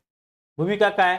तर पहिले बघा, कॅपच्या अहवालाची छाननी करणं, खर्चाची कायदेशीर आणि तांत्रिक वैधता तपासणं, आर्थिक शिस्त आणि काटकसर सांगणं, निपक्षपाता काय बघा की 67 पासून आपण काय करतो? जो उपाध्यक्ष असतो तो विरोधी पक्षाचा असतो. ठीक आहे. सॉरी, अध्यक्षचा विरोधी पक्षाचा असतो. ठीक आहे.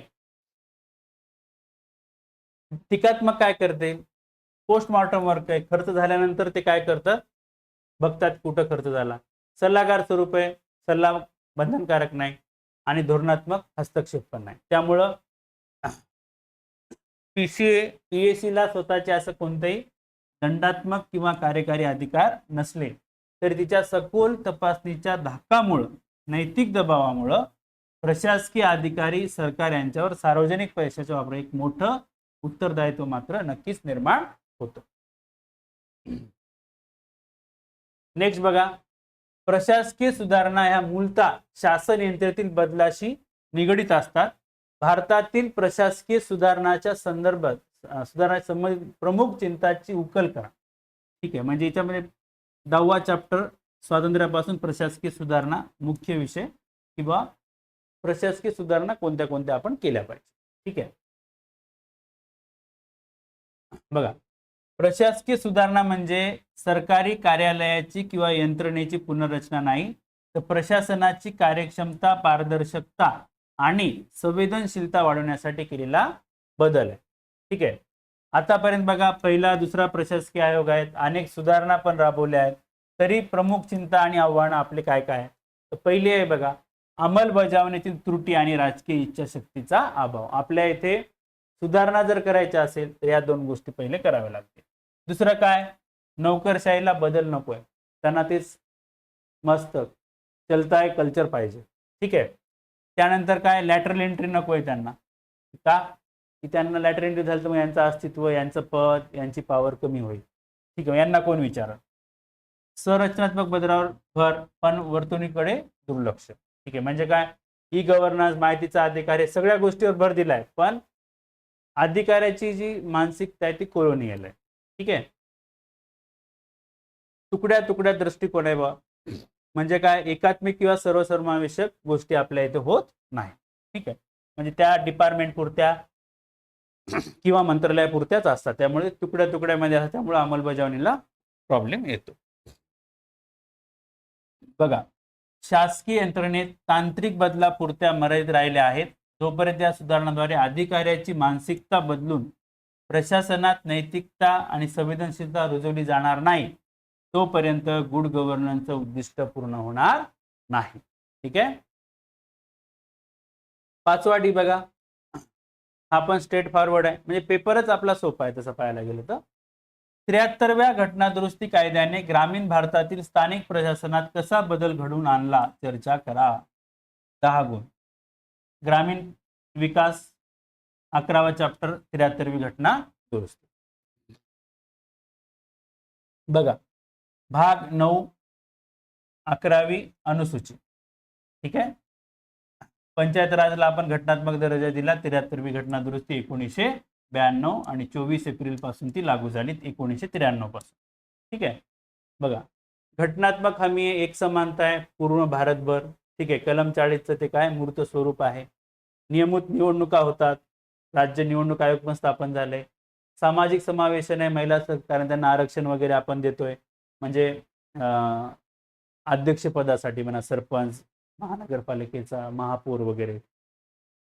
ग्रामसभा आहेत, थेट लोकशाहीचा पाया आहे. आर्थिक विकेंद्रीकरण आहे, फायनान्स कमिशन वगैरे. यामुळे काय होतं, त्या गोष्टी आपण केलेल्या आहेत.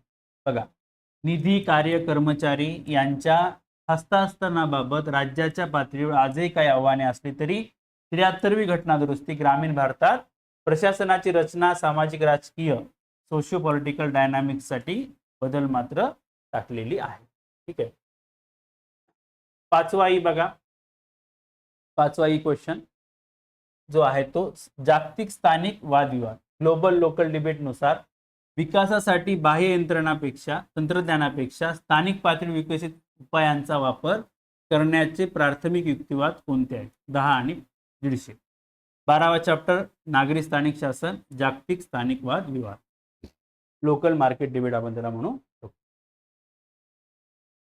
उत्तर बघा, ग्लोबल लोकल डिबेट. ठीक आहे, याचं जे उद्दिष्ट आहे ते वरिष्ठ कनिष्ठ, टॉप डाऊन, तळाकडून वर जाणारे दृष्टिकोनातील तौलानिक संघर्ष दर्शवतो. वादविवादानुसार बाह्य किंवा आयात केलेल्या तंत्रज्ञानापेक्षा स्थानिक पातळीवर विकसित उपायांचा, लोकल किंवा इंडिजिनियस सोल्युशन्स वापर करण्याच्या समर्थनार्थ खालील प्रमुख युक्तिवाद केले जातात. बघा, पहिलं काय, भौगोलिक आणि सांस्कृतिक अनुकूलता. तर तुम्ही इथे जर ते तंत्रज्ञान केलं तर. ठीक आहे, बघा, कृषी क्षेत्रात पाश्चात्य तंत्रज्ञानाऐवजी हवामानानुसार देशी वाहनाचा किंवा जलसंधारणाचा वापर करणं कधी पण योग्य. ठीक आहे, आर्थिक व्यवहार आणि सुलभ देखभाल, म्हणजे काय, स्थानिक तंत्रज्ञान कसं असतं, इंडिजिनस असतं, त्यामुळं काय होतं, तिचं खर्च पण कमी येतो आणि देखभाल पण कमी येते. लोकल एम्पॉवरमेंट होतं, स्थानिक लोकांना नॉलेजचा काय होतो, फायदा होतो आणि आपण आत्मनिर्भर होतो. सामाजिक स्वीकृती आणि मालकी, ठीक आहे, बाहेरून लादलेल्या तंत्रज्ञानापेक्षा आपण स्वतः विकसित केलं तर आपल्याला सेन्स ऑफ ओनरशिप वगैरे येते. पर्यावरणीय शाश्वतता पण असते, कारण का ते इको सिस्टीम सोबत काय असतं, जास्त एकरूप असतं. ठीक आहे.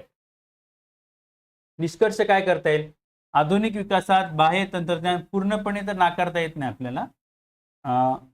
विकासाची प्रक्रिया खऱ्या अर्थाने शाश्वत सर्वसमावेशक बनवायची असेल तर केवळ जागतिक मॉडेलचे अंधानुकरण करण्याऐवजी स्थानिक ज्ञान उपायांना पायाभूत मानणं आवश्यक ठरतं. जागतिक स्तरावर विचार करा, स्थानिक पातळीवर कृती करा. म्हणजे काय, थिंक ग्लोबली ऍक्ट लोकली, हे आपला सुवर्ण मध्य आहे. ठीक आहे. 6वा क्वेश्चन्स. ठीक आहे. भारतातील नागरी सेवकांचे राजकीय अधिकार स्पष्ट करा. सेवेत असताना त्यांच्या राजकीय सहभागावर निर्बंध का लादले जातात? 20 गुण 300 शब्द. 8वा धडा नागरी सेवा राजकीय अधिकार, यावर हा प्रश्न आलेला आहे. याला म्हणायचं काय, किंवा पॉलिटिकल पॉवर्स कोणते कोणते आणि सेवेत असताना त्यांना राजकीय सहभाग म्हणजे पॉलिटिक्स वगैरे जॉईन करता येत नाही वगैरे, त्यांना जास्त प्रत्यक्ष घेता येत नाही, यावर काय काय प्रॉब्लेम आहेत, निर्बंध का आहेत. तर बघा, जे काय आपली नोकरशाही आहे ते परमनंट एक्झिक्युटिव्ह आहे, बरोबर आहे. नागरिक सेवक देशाचे नागरिक असले तरी प्रशासकीय व्यवस्थेचे महत्वाचे घटक असल्याने त्यांच्या राजकीय अधिकारावर अखिल भारतीय सेवा वर्तणूक नियम 1968, केंद्रीय नागरी सेवा वर्तणूक नियम 1964 आणि नैतिक निर्बंध सुद्धा लाभलेले आहेत. काय काय आहेत बघा. त्यांना मतदानाचा अधिकार आहे, ठीक आहे, पण ते कोणत्या पक्षाला उमेदवाराला मत देणारे सांगू शकत नाही. राजकीय पक्षाचे सदस्य होते ते स्वीकारू शकत नाहीत. ठीक आहे. निवडणुका ते लढू शकत नाहीत. राजकीय प्रचार किंवा सहभाग ते घेऊ शकत नाहीत. ठीक आहे. का लादल्या जातं हे सगळ्या गोष्टी, तर राजकीय तटस्थता पाहिजे, न्यूट्रलिटी पाहिजे. ठीक आहे. नाही समजा एखादा अधिकारी ते बीजेपीला सपोर्ट करतोय, कोणी काँग्रेसला करतोय, कोणी राष्ट्रवादीला करतोय, जमणार नाही. निपक्षपातीपणा आणि जनतेचा विश्वास राहिला पाहिजे यासाठी. नाही आपण म्हणू हे तर काँग्रेसचा आहे, बीजेपीला कसा सपोर्ट करा, तर बीजेपीचा आहे, काँग्रेसला कसा सपोर्ट करेल. प्रशासनातील शिस्त आणि एक वाक्यता राहिली पाहिजे. नाही प्रत्येक जण अधिकारी झेंडे घेऊन फिरत असेल, पक्षाचा लोगो लावून, तर मग काय राहील. लूट प्रणालीचा प्रतिबंध. जर समजा एखादा अधिकारी राजकीय दृष्ट्या सपोर्ट करतो किंवा पॉलिटिकल पार्टीला, तर भविष्यामध्ये जर ती सत्ता त्या पक्षाची आली तर त्या अधिकाऱ्याला महत्वाची पदं दिलं जातात, बाकीच्यांना डावलून. ठीक आहे. धोरणाची वस्तुनिष्ठ अंमलबजावणी. ठीक आहे, म्हणजे काय, धोरण आखते वेळेस दबावाला बळी न पडता कायदेशीररित्याच ते अंमलबजावणी झाली पाहिजे. ठीक आहे. बघा, नागरी सेवक हे संपूर्ण देशाचे संविधानाचे सेवक असतात, कोणत्याही विशिष्ट राजकीय पक्षाचे नाहीत. संविधानातील कलम 33 आणि 309 अंतर्गत प्रशासकीय कार्यक्षमता, ठीक आहे, निपक्षपाती आणि तटस्थ राखण्यासाठी त्यांच्यावर राजकीय स्वातंत्र्यावर घातलेले निर्बंध वाजवी आणि काय असतात, गुड गव्हर्नन्ससाठी महत्वाचे असतात. ठीक आहे.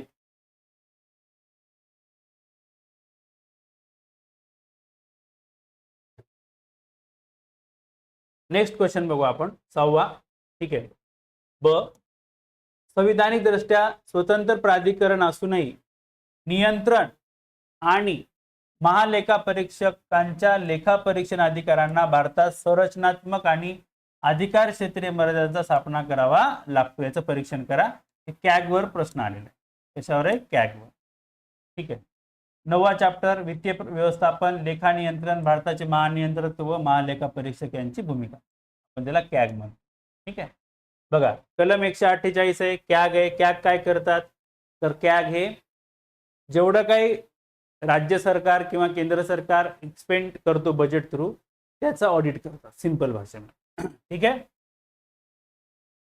बाबासाहेबांच्या मध्ये कॅग हे भारतीय सेनेचे सर्वात महत्वाचे अधिकारी असून ते सार्वजनिक तिजोरीचे काय आहेत, संरक्षण करते आहे. ठीक आहे. आता बघा, मर्यादा काय, नियंत्रक भूमिकेचा अभाव.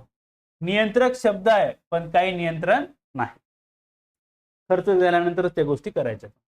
ठीक आहे. हे पोस्टमॉर्टम.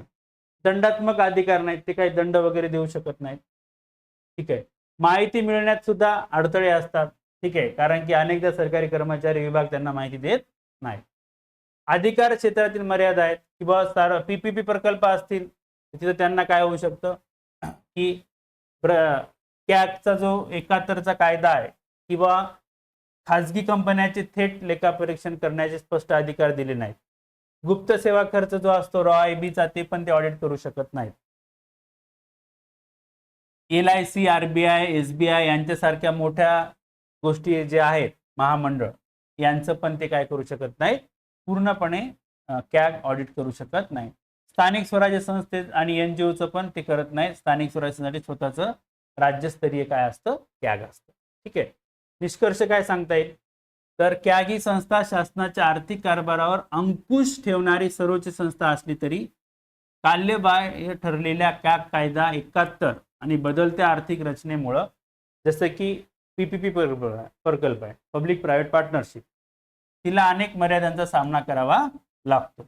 या मर्यादा दूर करण्यासाठी कायद्यात सुधारणा करून त्याचं अधिकार क्षेत्र विस्तारणं आणि ऑडिटिंगचं काय करणं, सेवा उपलब्ध करून देणं, हे त्यामागे आपण काय करू शकतो, आवश्यक बदल करू शकतो.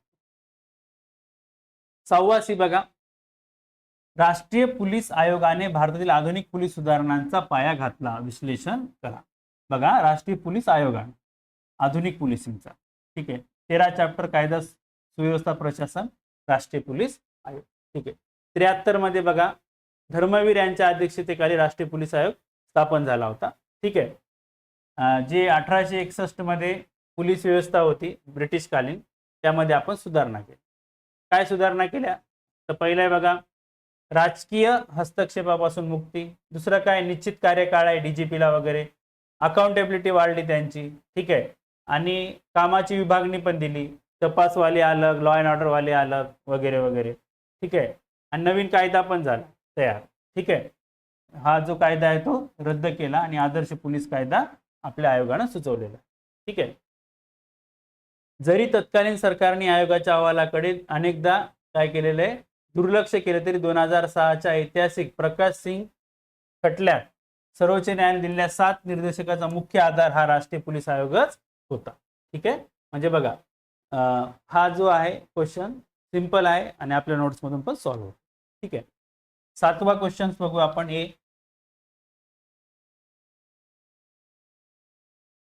मोठा क्वेश्चन आहे. भारतातील प्रशासन सेवा वितरण सुधारणाच्या संदर्भात दुसऱ्या प्रशासकीय सुधारणा आयोगाच्या शिफारशीचे चिकित्सक परीक्षण करा. 20 गुण, 300 शब्द. 10वा चॅप्टर स्वातंत्र्यापासूनच्या प्रशासकीय सुधारणा, महत्त्वाच्या समित्या आणि आयोग. ठीक आहे. आता प्रशासन आणि सेवा वितरण सुधारणाच्या संदर्भात दुसरा प्रशासकीय सेकंड ARCचं आपल्याला इथे प्रश्न आलेला आहे. ठीक आहे. बघा, वीरप्पा मोईली यांच्या अध्यक्षतेखाली 2005 मध्ये सेकंड ARC काय झालं, आपलं गठीत झालं. ठीक आहे. प्रशासकीय व्यवस्थेचे आधुनिकीकरण, नागरी केंद्रित प्रशासन प्रस्थापित करण्यासाठी 15 व्यापक अहवाल त्यांनी दिलेत. त्यापैकी 12व्या अहवालात त्यात नागरी केंद्रित प्रशासन, प्रशासनाचा गाभा, सुशासन, सेवा वितरणात सुधारणा करण्यासाठी काय दिल्यात, महत्वाच्या शिफारसी. प्रमुख शिफारसी काय, तर नागरिकाची सनद इस्टॅब्लिश केली पाहिजे ज्या ज्या तुम्ही सेवा द्यायला त्यासाठी. ठीक आहे. त्यानंतर प्रशासनाचा वापर केला पाहिजे. ठीक आहे. सत्तेचं विकेंद्रीकरण केलं पाहिजे. ठीक आहे. पारदर्शकता आणि माहितीचा अधिकार वगैरे दिला पाहिजे, म्हणजे जे काही सिक्रेट ऍक्ट्स आहे ते रद्द केले पाहिजे. आणि ग्रीव्हनन्स रिड्रेसल, तक्रारीचं लवकरात लवकर काय केलं पाहिजे, निवारण केलं पाहिजे. भ्रष्टाचाराला आळा घातला पाहिजे. लोकपाल, लोकायुक्त यांना बळकट केलं पाहिजे. त्रुटी काय आहेत बुवा, तर निवडक अंमलबजावणी आणि राजकीय इच्छाशक्तीचा अभाव. हे तर आपल्याला माहित आहे, राजकीय कार्यकर्त्यांच्या हिशोबानुसारच काय करतात, अंमलबजावणी करतात. नोकरशाहीचा काय विरोध आहे, कारण त्यांचा माइंडसेट कसा आहे, कॉलोनी, त्यांना विकास नकोय, त्यांना चलता आहे कल्चर पाहिजे. सनद केवळ कागदोपत्रीच आहे. ठीक आहे. किंवा तुम्ही गेलात की सनद म्हणजे नागरिकाची काय असतं, सिटीजन चार्टर, हे काम एवढ्या वेळेत होणार वगैरे, ते ऍक्च्युअल होत नाही. डिजिटल जरी आहे. ठीक आहे. प्रशासनावर जरी भर दिला तरी आपली जी जनता आहे ती पूर्णपणे साक्षर नाही, अजून पण झेरॉक्सच काढणार. ठीक आहे. म्हणजे काय, व्यावहारिक आणि दूरदर्शनाचा मार्ग दाखवला जरी असला तरी शिफारसीचा खऱ्या अर्थाने फायदा मिळवण्यासाठी केवळ तांत्रिक संस्थात्मक बदल पुरेसा नाही, तर प्रशासनाची मानसिकता शासनाकडून सेवेकडे, रुलर टू पब्लिक सर्वंट, परिवर्तन होणं आवश्यक आहे. तरच यामध्ये बदल होऊ शकतो, अदरवाईज नाही.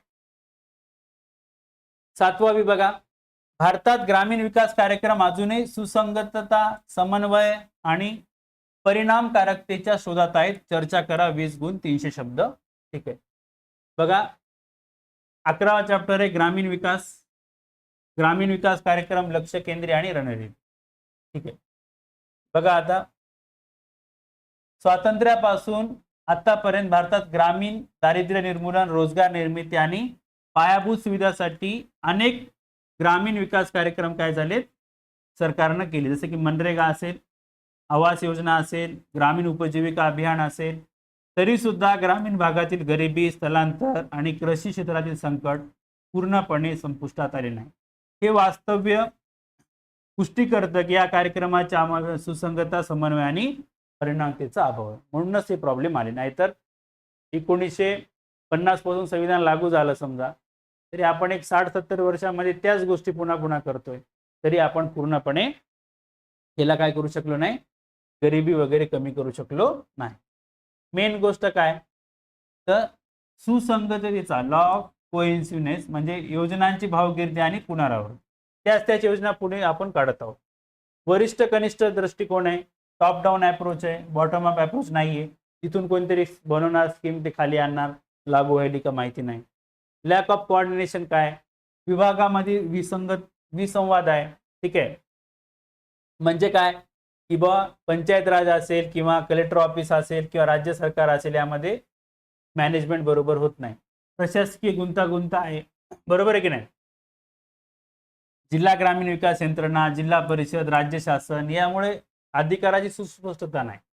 लॅक ऑफ इफिशियन्सी आहे, खर्चावर भर पण आउटकमवर लक्ष नाहीये. लाभार्थीची चुकीची निवड आहे. आपल्याला माहित आहे भरपूर लाभार्थी ज्यांना गरज नाही ते एनरोल होतात. ठीक आहे. स्थानिक संस्थांचे दुर्लक्षीकरण आहे. पंचायत राज संस्थांना साधन मानले परंतु नोकरशाही अनेकदा काय करते, आपल्या मनमानी काम करते. ठीक आहे.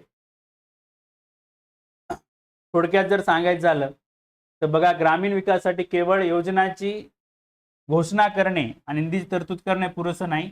या कार्यक्रमांना खऱ्या अर्थाने यशस्वी करण्यासाठी जिल्हा नियोजन समितीला बळकट करणं, विविध योजनांवर ग्रामपंचायतीवर एकत्रीकरण करणं, ग्रामसभेला सोशल ऑडिटचं प्रभावी साधन बनवणं. ठीक आहे. तरच हे काय होऊ शकतात, व्यवस्थित होऊ शकतात. 7वा सी बघू आपण. नवस्थानिकता ही स्थानिक पातळीवर गुंतागुंत आणि विविधतेला एक व्यावहारिक उत्तर आहे. स्पष्ट करा. 10 गुण 150 शब्द. 12वा चॅप्टर नागरिक स्थानिक शासन आणि नवस्थानिक वाद, नो लोकॅलिझम आपण त्याला म्हणू शकतो. ठीक आहे. बघा, न्यू लोकॅलिझम ही आधुनिक सार्वजनिक एक उद्योन्मुख आणि अत्यंत महत्त्वाची संकल्पना आहे. ही संकल्पना सत्तेचे केवळ पारंपरिक राजकीय विकेंद्रीकरण करण्यापुरती मर्यादित नसून स्थानिक पातळीवर गुंतागुंतीच्या आणि वैविध्यपूर्ण समस्या सोडवण्यासाठी स्थानिक संस्था, खाजगी क्षेत्र आणि नागरी समाज यांच्यामध्ये काय करतं, भागीदारीतून नाविन्यपूर्ण स्थानिक उपाय शोधण्यावर भर देते. नवस्थानिकता ही स्थानिक गुंतागुंतीचे एक व्यावहारिक उत्तर आहे. ठीक आहे. हे आपण खालील मुद्द्यावर स्पष्ट करू शकतो. एकच माप सर्वांना, सर्व धोरणांचा अंत. म्हणजे काय, एकच end of one size fit to all, ह्या गोष्टी आपल्याला काय करायच्यात, कमी करायच्यात. म्हणजे काय, स्थानिक गरजेनुसार तुम्ही त्या स्कीम बनवल्या पाहिजे. ठीक आहे. गुंतागुंतीच्या प्रश्नाची उकल केली पाहिजे. म्हणजे आता जे काय ग्रामीण आणि शहरी भागामध्ये प्रॉब्लेम्स आहेत ते तुम्ही सॉल्व्ह करण्यासाठी नागरिकांना काय केलं पाहिजे, नॉलेज वापरलं पाहिजे. सहभागात्मक आणि पारदर्शक प्रशासन असलं पाहिजे. ग्रामसभा, मोहल्ला समिती वगैरे तुम्ही वापर करू शकता. संसाधनाचा अनुकूल वापर करा, अनावश्यक खर्च टाळा. ठीक आहे. निष्कर्ष काय सांगताय, नवस्थानिकता हे केवळ एक तात्विक संकल्पना नसून स्थानिक प्रशासनाला अधिक लवचिक, कार्यक्षम आणि खऱ्या अर्थाने लोकशाहीवादी बनवण्यासाठी आधुनिक राज्यशास्त्राने स्वीकारलेला एक अत्यंत व्यावहारिक आणि परिणामकारक मार्ग आहे. ठीक आहे. आता आपण बघू 8वा क्वेश्चन्स. ठीक आहे. 8वा आहे 74वी घटना दुरुस्ती कायद्याने भारतातील शहरी स्थानिक संस्थांची स्थिती आणि प्रशासकीय भूमिका काय केलेली आहे, बदललेली आहे. ठीक आहे. 74व्या घटना दुरुस्ती कायद्याच्या परिणामाचे काय करा, चिकित्सक विश्लेषण करा. 20 गुण 300 शब्द. ठीक आहे. हा मोठा आहे. तुम्ही बघा 73व्या आणि 74व्या घटना दुरुस्तीवर भरपूर प्रश्न विचारलेले आहेत. ठीक आहे. असं मला सर्वांना माहिती आहे 74वी घटना दुरुस्ती 1992. ठीक आहे. 9A 12वी अनुसूची. ठीक आहे. सकारात्मक परिणाम काय बघा, आता घटनात्मक हमी आणि निश्चित अस्तित्व आहे, कारण की आता त्यांना 74व्या घटना दुरुस्तीने त्या गोष्टी मिळाल्या. राज्य निवडणूक आयोग आहे, निवडणुका होतात, एक समान त्रिस्तरीय रचना आहे, महानगरपालिका, नगरपंचायत, नगर परिषद. ठीक आहे. सामाजिक आणि राजकीय समावेशन आहे, महिलांना, मागासवर्गीयांना. प्रशासकीय भूमिकेचा विस्तार आहे, कारण की 18 विषय आहेत त्यांच्याकडे. ओके. नियोजन आणि संस्थात्मक यंत्रणा आहे बघा, की राज्य वित्त आयोग आहे. ठीक आहे. महानगर नियोजन समिती आहे, जिल्हा नियोजन समिती. यामुळे काय होतं, त्यांना नियोजन करण्यामध्ये चांगल्या गोष्टी मिळतात. विश्लेषण काय करता येईल आपल्याला बघा, अपूर्ण हस्तांतरण, लॅक ऑफ डिव्होल्युशन. ठीक आहे. म्हणजे 18 विषय जे आहेत ना, ते निधी वगैरे कर्मचारी त्यांना मिळत नाही. ठीक आहे. पॅरास्टेटल संस्थांचा वर्चस्व आहे, तिचे पाणीपुरवठा महामंडळे, शहर विकास प्राधिकरण जे आहेत, यामुळे यांचे अधिकार कमी होतात. कुमकुवत महापौर असतो, नामदारीचा असतो, कारण सर्वस्वी पॉवर इनडायरेक्टली कोणाकडे असते, महानगरपालिकेच्या आयुक्ताकडे असते. आर्थिक परावलंबन, त्यांच्याकडे तेवढे फायनान्शियल रिसोर्सेस असतात, म्हणून ते केंद्र किंवा राज्य सरकारवर डिपेंड्स असतात. ठीक आहे. प्रभाग समित्याची निष्क्रियता, वार्ड समित्या ते चांगल्या प्रकारे काम करू शकत नाहीत. त्यामुळं काय, तर 74व्या घटना दुरुस्तीने जरी घटनात्मक कवच निर्माण झालं आणि मजबूत चौकट जरी दिली असली, तरी राज्य सरकारच्या इच्छाशक्तीच्या अभावामुळे या संस्था खऱ्या अर्थाने स्वशासनाची संस्था बनण्याऐवजी केवळ राज्य शासनाच्या अंमलबजावणी करणारी एजन्सीज बनलेल्या आहेत. ठीक आहे. त्यामुळं सत्तेचे प्रामाणिक विकेंद्रीकरण करणं काळाची काय आहे, गरज आहे. ओके. ठीक आहे. चला नेक्स्ट आपण बघू आता 8वा बी. स्वातंत्र्यानंतर भारतातील राजकारण प्रशासनाचे गुन्हेगारीकरण कोणत्या कारणामुळे झालं, त्यात आळा घालण्यासाठी करण्यात आलेल्या प्रयत्नांची काय करा, चर्चा करा. 20 गुण 300 शब्द. 13वा कायदा आणि सुव्यवस्था, राजकारण आणि प्रशासनाचे गुन्हेगारीकरण, क्रिमिनलायझेशन ऑफ पॉलिटिक्स आणि ऍडमिनिस्ट्रेशन आपण त्याला असं म्हणू शकतो. ठीक आहे. 93 मध्ये बघा होरा समिती होती, यांनी काय केलं, गुन्हेगार, राजकारण आणि नोकरशाह यांच्यामध्ये नेक्सस आहे ते उघडकीस आणलं. त्यासाठी उपाययोजना खालीलप्रमाणे सुचवलेल्या आहेत. पहिले कारण बघा, निवडून येण्याची क्षमता. एखादा गुंडा असतो, तो निवडून येण्याची शक्यता जास्त असते ॲज कम्पेअर टू चांगला माणूस. ठीक आहे. पैसा असतो, मसाला असतो. प्रचंड निवडणूक खर्च आणि काळा पैसा हे कोण करू शकतं, करप्ट लोकच करू शकतात. ठीक आहे. संत न्यायदान प्रक्रिया, गुन्हेगार वर गुन्हे दाखल होणं आणि ते गुन्हा सिद्ध होणं यामध्ये 10-20 वर्ष निघून जातात, त्यामुळे ते निवडणुका लढू शकतात. ठीक आहे. जाती आणि धर्माचं राजकारण आहे, हे तर आपल्याला माहित आहे. ठीक आहे. कारण की रॉबिनहूड इमेज असते, आम्ही तुमचं रक्षण करते आहोत जातीचे, धर्माचे, त्यामुळे ते निवडून येतात. पोलीस आणि प्रशासनाचे राजकीयकरण असतं. गुंड माफिया जे लोक असतात ना, ते पोलिसांवर, अधिकाऱ्यावर बदल्यांचा दबाव टाकून त्यांना आपल्या सारखी कामं काय करतात किंवा नियंत्रणामध्ये ठेवतात. उपाय काय करता येईल,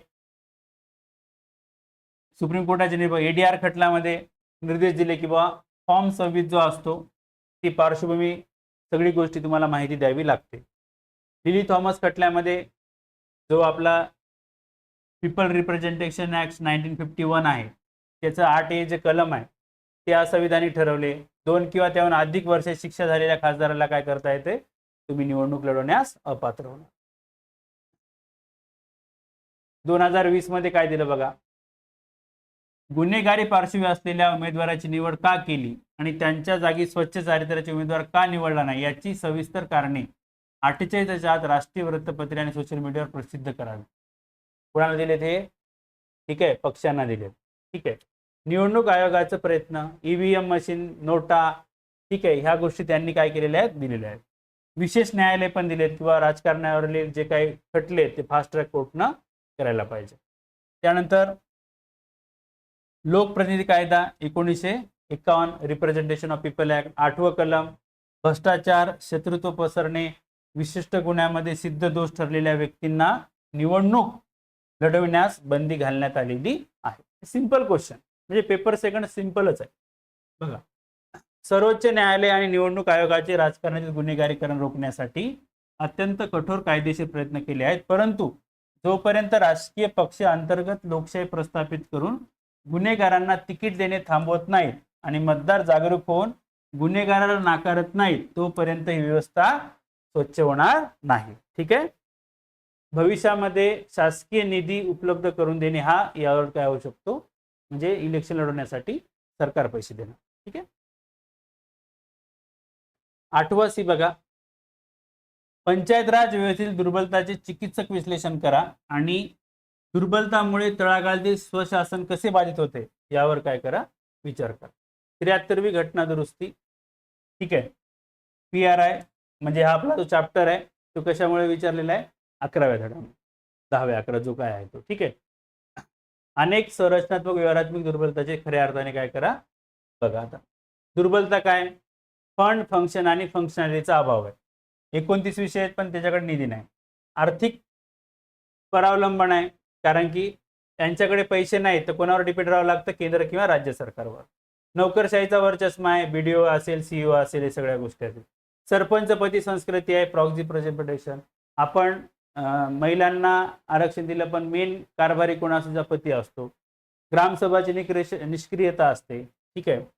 परिणाम काय होतात बघा, की स्थानिक सरकार जे असतं, ठीक आहे, ते राज्य सरकारच्या योजनांची अंमलबजावणी संस्थाच बनून राहिल्या आहेत, पण निर्णय घेणाऱ्या क्षमता म्हणून बनलेल्या नाहीत. ठीक आहे. निष्कर्ष काय करता येईल आपल्याला? पंचायत राज व्यवस्थेला केवळ राजकीय विकेंद्रीकरणाकडून खऱ्या प्रशासकीय आर्थिक विकेंद्रीकरणाकडे नेणे आणि ग्रामसभाचे सक्षमीकरण करणे हेच तळागाळातील लोकशाही खऱ्या अर्थाने बळकट करण्याचं एकमेव साधन असू शकतं. ठीक आहे. हे आपले 1 ते 8 क्वेश्चन्स आपण आता इथे डिस्कस केलेले आहेत. ठीक आहे. म्हणजे हे तुम्हाला एकदम बघा, आपला पबॅड मुळामध्ये सोपाच विषय आहे आणि त्यामध्ये GS आपलं पेपर सेकंड जो आहे तो खूप सोपा आहे, कारण तो पूर्णपणे GS2चा. ठीक आहे.